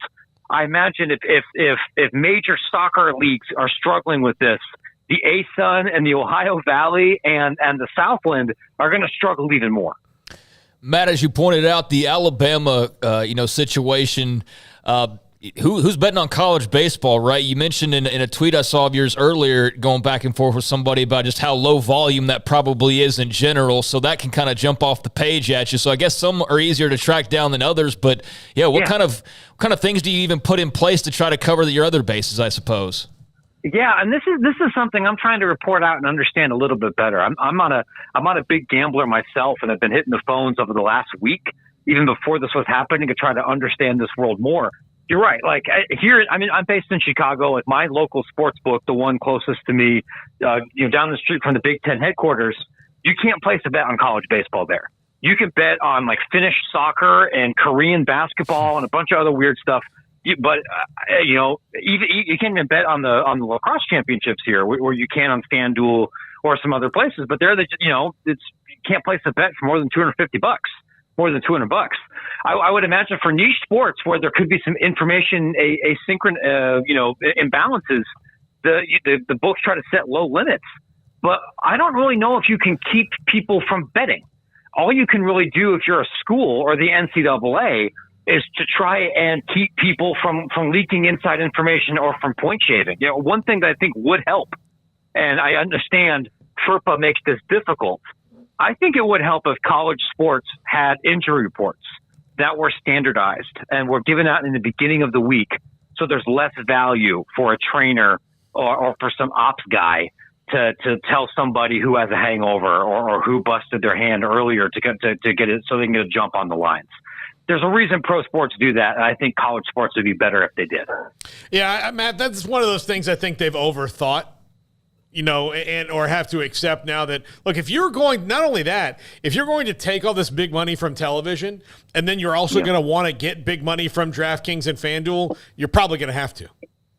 Yeah, and I think what we're already seeing now is many of those schools are rethinking taking that big money, right? Mm-hmm. It was the last couple of weeks we've had Colorado wind down their relationship with PointsBet. Maryland is winding down their partnership. Michigan State is winding down from theirs. And the regulatory bodies overseeing casinos are already telling each other, hey, let's not do any more NIL deals with individual athletes, and let's get out of the individual sponsorship deal with schools. Some conferences are going to try to go take some of the sports data money, but you're already, I think, seeing some recoiling once you realize what it means. Matt, we lost you there for a second. You there? Let me see here. Okay. All right. Matt Brown, extra points on one of the stories of the day. There's the Bob Huggins story and an interview with Cincinnati Radio that we discussed. And then also the story with Iowa and Iowa State athletic departments dealing with stories involving allegations with student athletes and gambling. And one, I forgot which one it was, with a member of the athletic department. Matt Brown rejoins us again on 365 Sports. Matt, the reason I actually contacted you last week to get on the show is because it appeared out of Scottsdale there was some more, at least interesting conference TV deal and realignment intrigue. Have you seen the tide shift in a direction, or the current shift in a direction that maybe you didn't expect, or do you think that we're still status quo?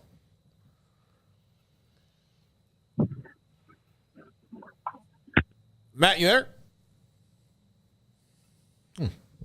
You know what? It sounds like he's like on a roadcaster, like I use now at home. Yeah. And it's there, but it's not.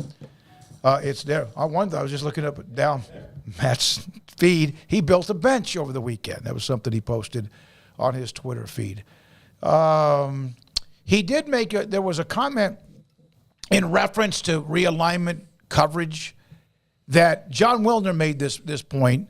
And I know that whenever you say a certain name of anyone in media, and I like John, that doesn't mean I always agree with everything. There's others that I don't agree with most everything they write, but that covering realignment is something that we're having to learn on who you really need to have as sources. And it's different than covering a coaching change. Go ahead. I'm going to get to that with Matt after your question again, Paul. Okay, Matt, do we have you now?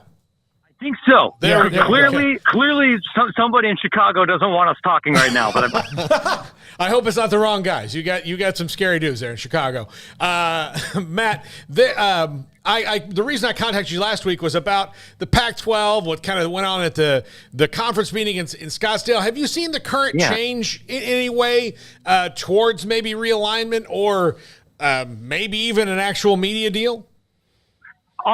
Candidly, I really don't think so. And what I can tell you from those meetings is, I was not in Scottsdale. I texted a couple of ADs, and I texted some people I know that work in the television industry. The one thing that I heard very clearly, which I think we've seen now from a couple other national sources, is that the idea that ESPN is no longer interested in the Pac-12's premier programming is not true. whether they are, that conversation has shifted to a late night only package, whether a streaming company X has the upper hand, whether NBC or somebody else is popping in there. I don't know. And to be honest with you, it's so unlike any of the other television rights negotiations that I've covered. And I've done this for a while for a bunch of leagues, big and small. There's usually nowhere near this amount of public chatter. So at this point, unless I hear it from a president themselves or from somebody that was directly in the room for those conversations talks to me, I'm just in wait and see mode. I'm not saying that anybody's wrong. I just think that a lot of the updates that we're getting are from individuals that only have second or third hand information, and it's being kind of distorted a little bit in the game of telephone. Matt, it's something I was going to ask you about. I saw your tweet earlier today, perhaps, about John Wilner mentioned realignment. Yeah. Have you ever seen realignment discussion almost become red states and blue states the way it's covered? This is what's happening right now with Pac-12 Twitter and their associated bodies and Big 12. I think is pretty different than what it's been over the past couple of rounds. There might have been a little bit of this when the Big 12 was first considering expanding, and you would have people affiliated with BYU and people affiliated with Houston and people with Boise State, and have those sources fighting a little bit. But it's definitely very different now. You also have like a third group of people, right? You have sources that are affiliated with Pac-12 institutional camps that are trying to get out one message, right? You have sources affiliated with the broadcast companies, particularly those in the Amazon and Apple space that are not playing by the same rules that ESPN and Fox and CBS have done in this world. And there's a little bit of negotiating in public happening with them. And then you have voices that are affiliated with sources connected to the Big 12 conference, which would obviously benefit if there is instability or fear within the Pac-12. And that, I don't want to say orchestrated messaging, but the way this is all going and the emotions tied to it are different than other realignments that I've covered. And yeah, I think blue state, red state's not a bad way to think about it.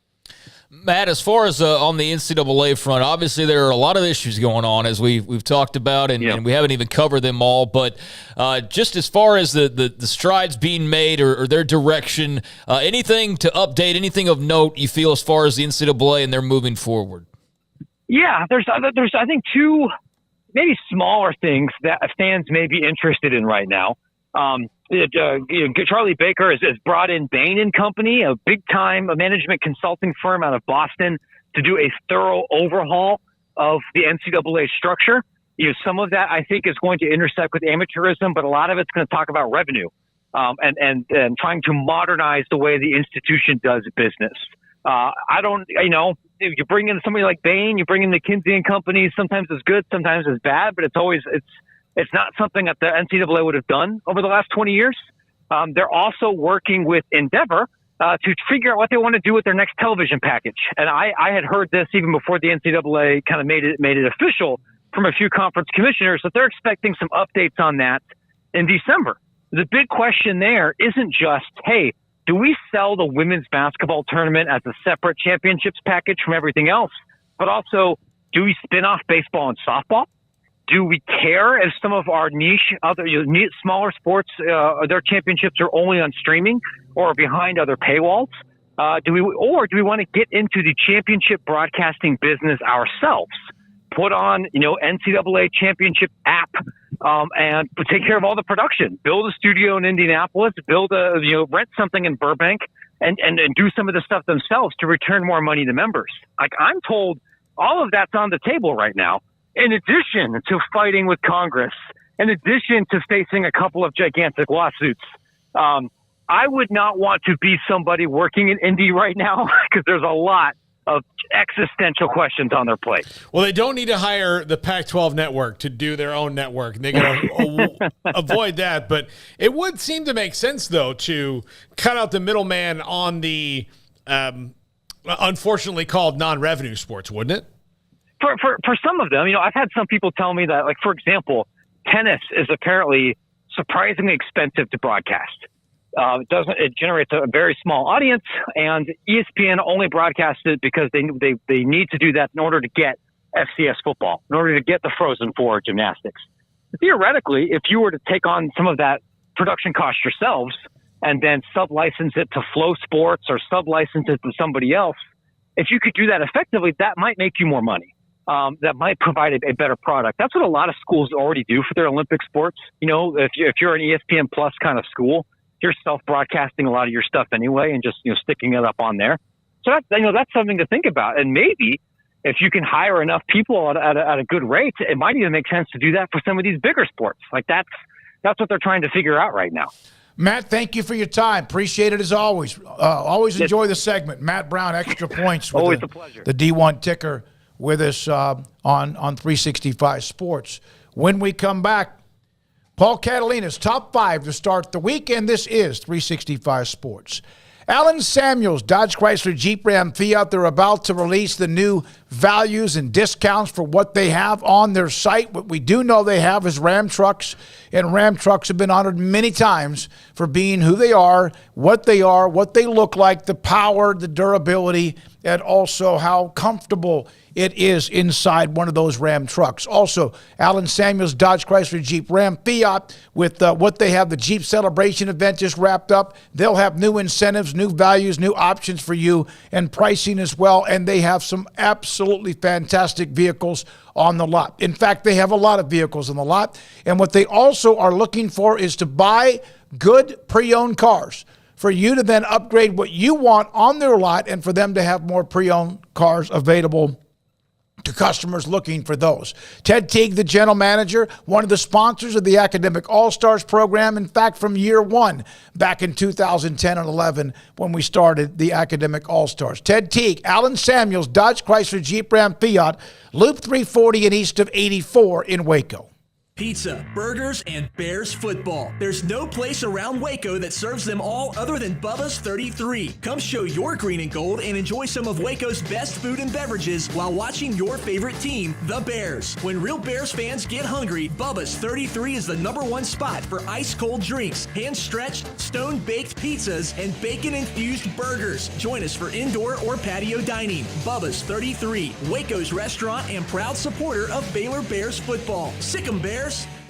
Boozers is the wedding ring store and more. If you're ready to get engaged or already married and want to upgrade your wife's ring for a special anniversary, Boozers is the place to go. With the largest selection of premier quality diamond engagement rings and wedding rings in Central Texas. They have 7 cases with over 300 styles of rings from top designers like Natalie Kay. Choose from yellow, white, or rose gold, plus beautiful top quality loose diamonds. With an in-house jewelry, they can also custom make anything you want. Bring in a picture or drawing and let Boozers create your one-of-a-kind pendant or ring. They can even use some of your old gold and diamond jewelry to create something new. At Boozers, you'll find a great selection of quality timepieces, and Boozers is the place for expert watch maintenance and repairs too.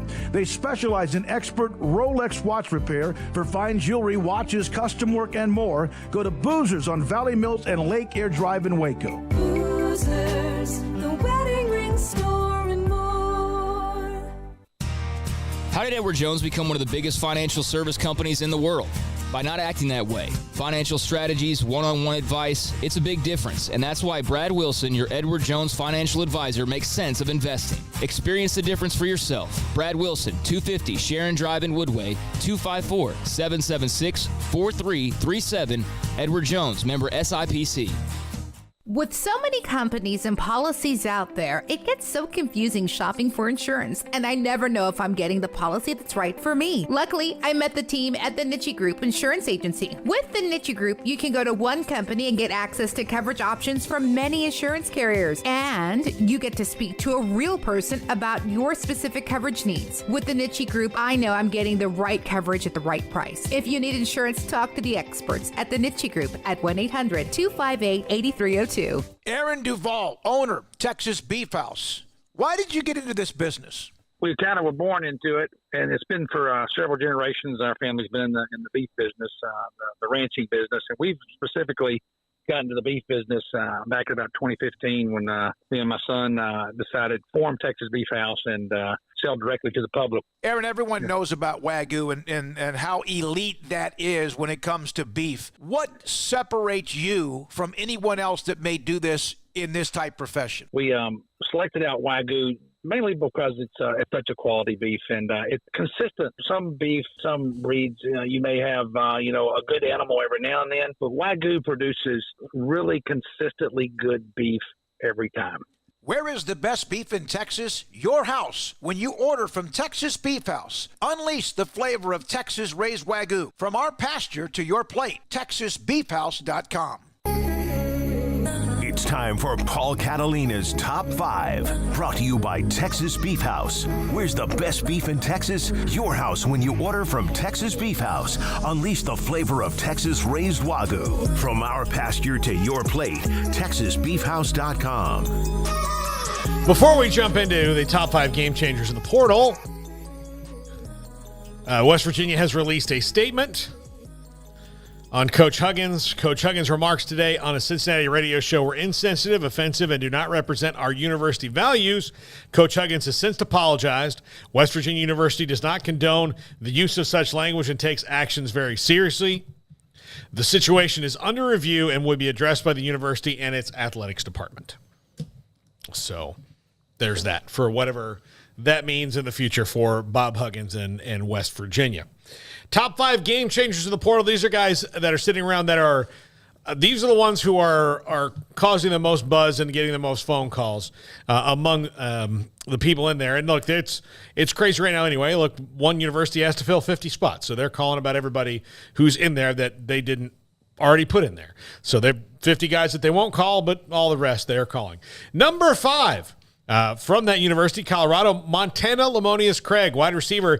This one was really surprising because most people thought he would stick around, but for whatever reason, he has jumped into the portal seeking a different opportunity. Very curious because wide receiver seems to be the position that is most easily movable in the portal to me. Had a big spring game, had a big 90-something yard, whatever, long touchdown pass from Shadur Sanders, and like 2 days later, he's in the portal. It kind of surprised everybody. Most everybody else that's been in the portal for Colorado, not all of them are because of what Dion and the staff has suggested. There's some that don't like perhaps what they see or how they felt, and some that also just want a new, refreshing start. And Lamonius Craig might be one of those. Yeah, I'm curious about it. I mean, there's Florida State got one Casey Roddick at guard, and that was way early on.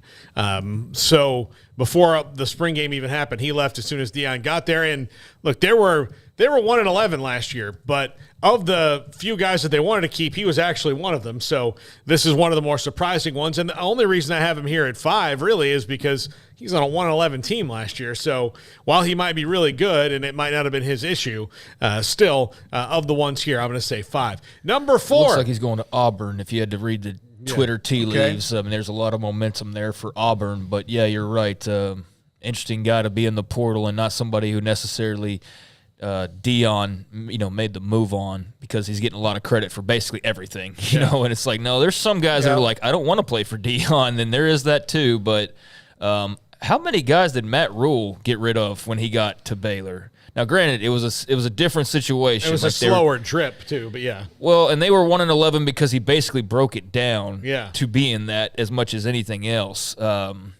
Whereas Colorado's coming off of 1-11. But, yeah, I mean, he booted some guys off, but I don't feel like there was that much attrition. Now, granted, they had a team that had won Big 12 titles a couple years before, so that's probably why. Whereas with Colorado, they haven't won anything in a while. There was attrition as soon as they beat, Boise State in the bowl game.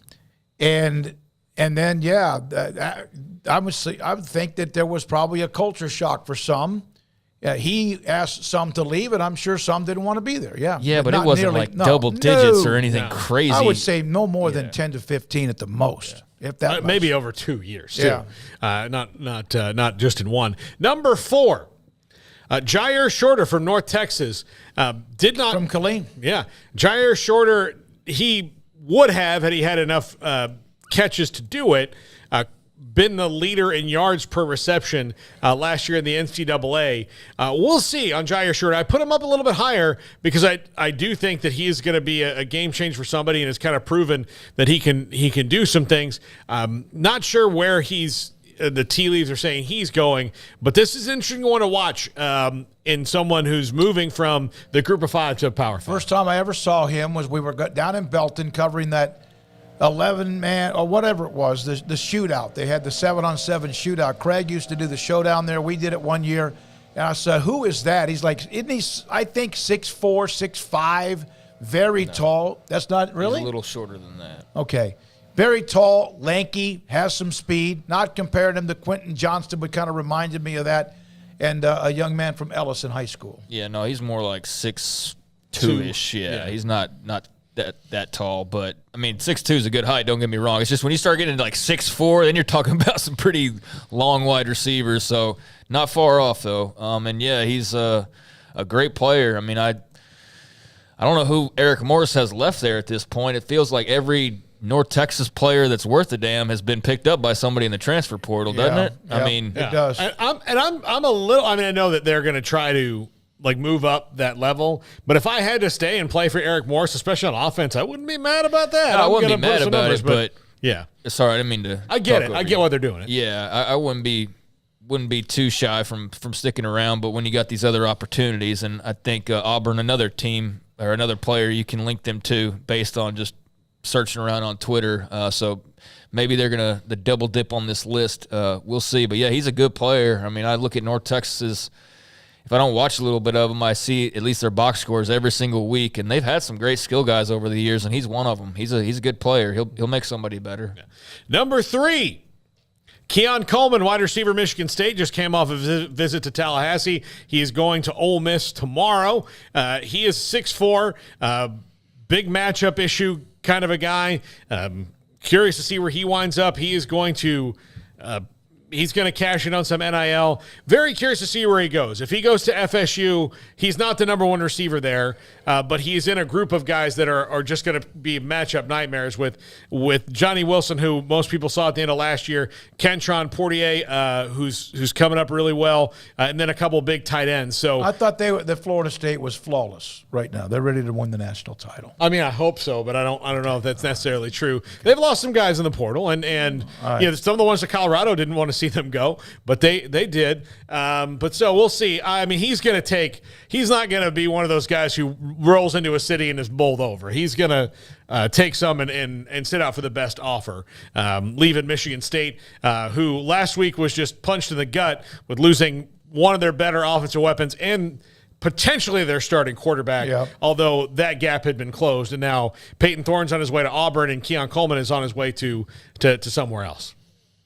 Potentially Auburn as well. Yeah. I mean, he's Ole Miss, Florida State. There's a number of schools, but, yeah, he's a guy who's become highly coveted for sure and definitely could be a name we say a lot next year. And Florida State would make a ton of sense. I mean, Auburn would make a ton of sense. I mean, Auburn is going to be basically all over this list, I guess, but yeah, he's got a few teams after him. Yep. Number 2, coming off an injury, a player Craig really enjoys a lot, Alton McCaskill out of Houston. A lot of saying Colorado here, but I think he's probably going to be a little bit like some of these other guys in Keon Coleman and take as many visits as. I thought he would have already been at Colorado. I think there was somebody that covers Houston that mentioned look for Colorado, but maybe that's again unfair to Colorado. It was Bruce Feldman. Was it really? Yeah. Okay. That's why I had my whole diatribe was because they had people get mad that it's like, why are you picking on Deion? It's like, why are you defending Deion? I mean, and it wasn't an attack on Deion, but it was like this dude jumps in the portal after spring.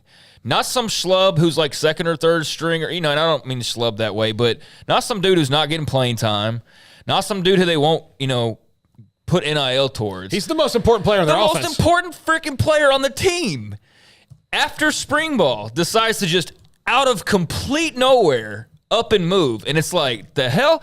And then the first tweet that comes out is Bruce Feldman, who we know is well connected. And the only school he mentioned specifically is watch Deion in Colorado here. And that's all I was pointing out was like, man, that's kind of shady. And Deion's got his little defenders or whatever. But, yeah, I mean, I think that was almost too obvious that if he'd have done that, it would have been like OC. Yeah. So I don't know. I know Florida's, contacted him and offered him as well. I haven't kept track with all of the others. But, yeah, he's going to be great wherever he goes so long as he can remain healthy coming off of that knee injury. Otherwise, he would have had a huge year last year for Houston. And, look, he might have been inevitable to go into the portal anyways because he's going to be, a star player. But he would be great for Colorado. He'd be great for, I think, whoever gets him. Again, it's just so long as that knee holds up, and it should. No reason to believe that it won't. And hell of a spring. I thought Dana Holgerson handled that story. He handled that beautifully. Incredibly well. Yeah. You know who we are not hearing about this much? Probably because Dion is overtaken all the headlines in other schools to Auburn. But we're not hearing Miami as much in the transfer portal this year.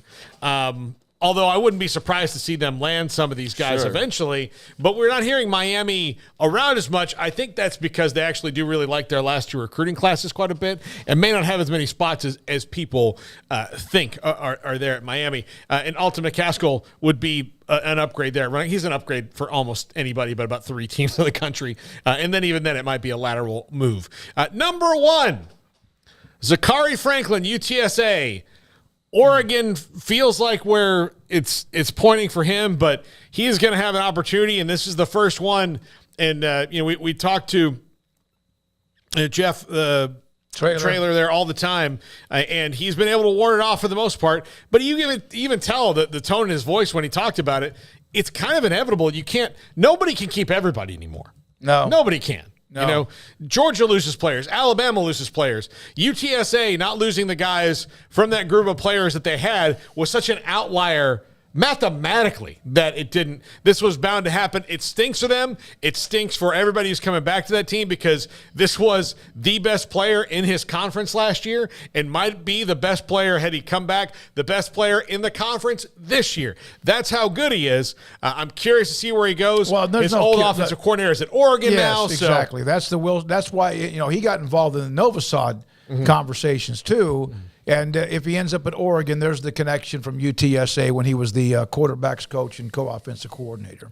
They'll be fine at UTSA. I mean, they got a number of weapons. I mean, he's a good player, don't get me wrong, and it's been a good player for them for a while. But I think that they'll find their way, around his loss. They've got Joshua Cephas is their second leading returner who's going to be back this year amongst some other guys. So he'll be a big loss for them, but I don't know. I just got faith Jeff Traylor's going to find some wide receivers. And they got Frank Harris back again.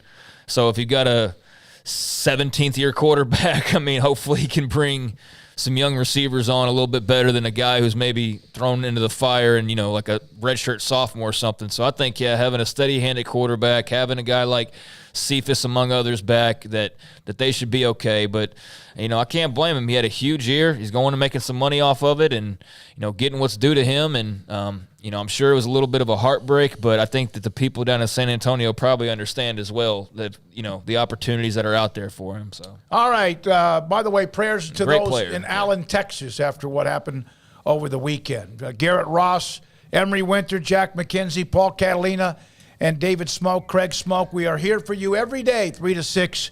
We appreciate your time. Back at it tomorrow. And I think Mac Rhodes is back with us, Baylor's Director of Athletics, and getting some information from him on how and what athletic departments have been doing since the story on Alabama's coach, and now today Iowa and Iowa State with their student athletes, at least some of them.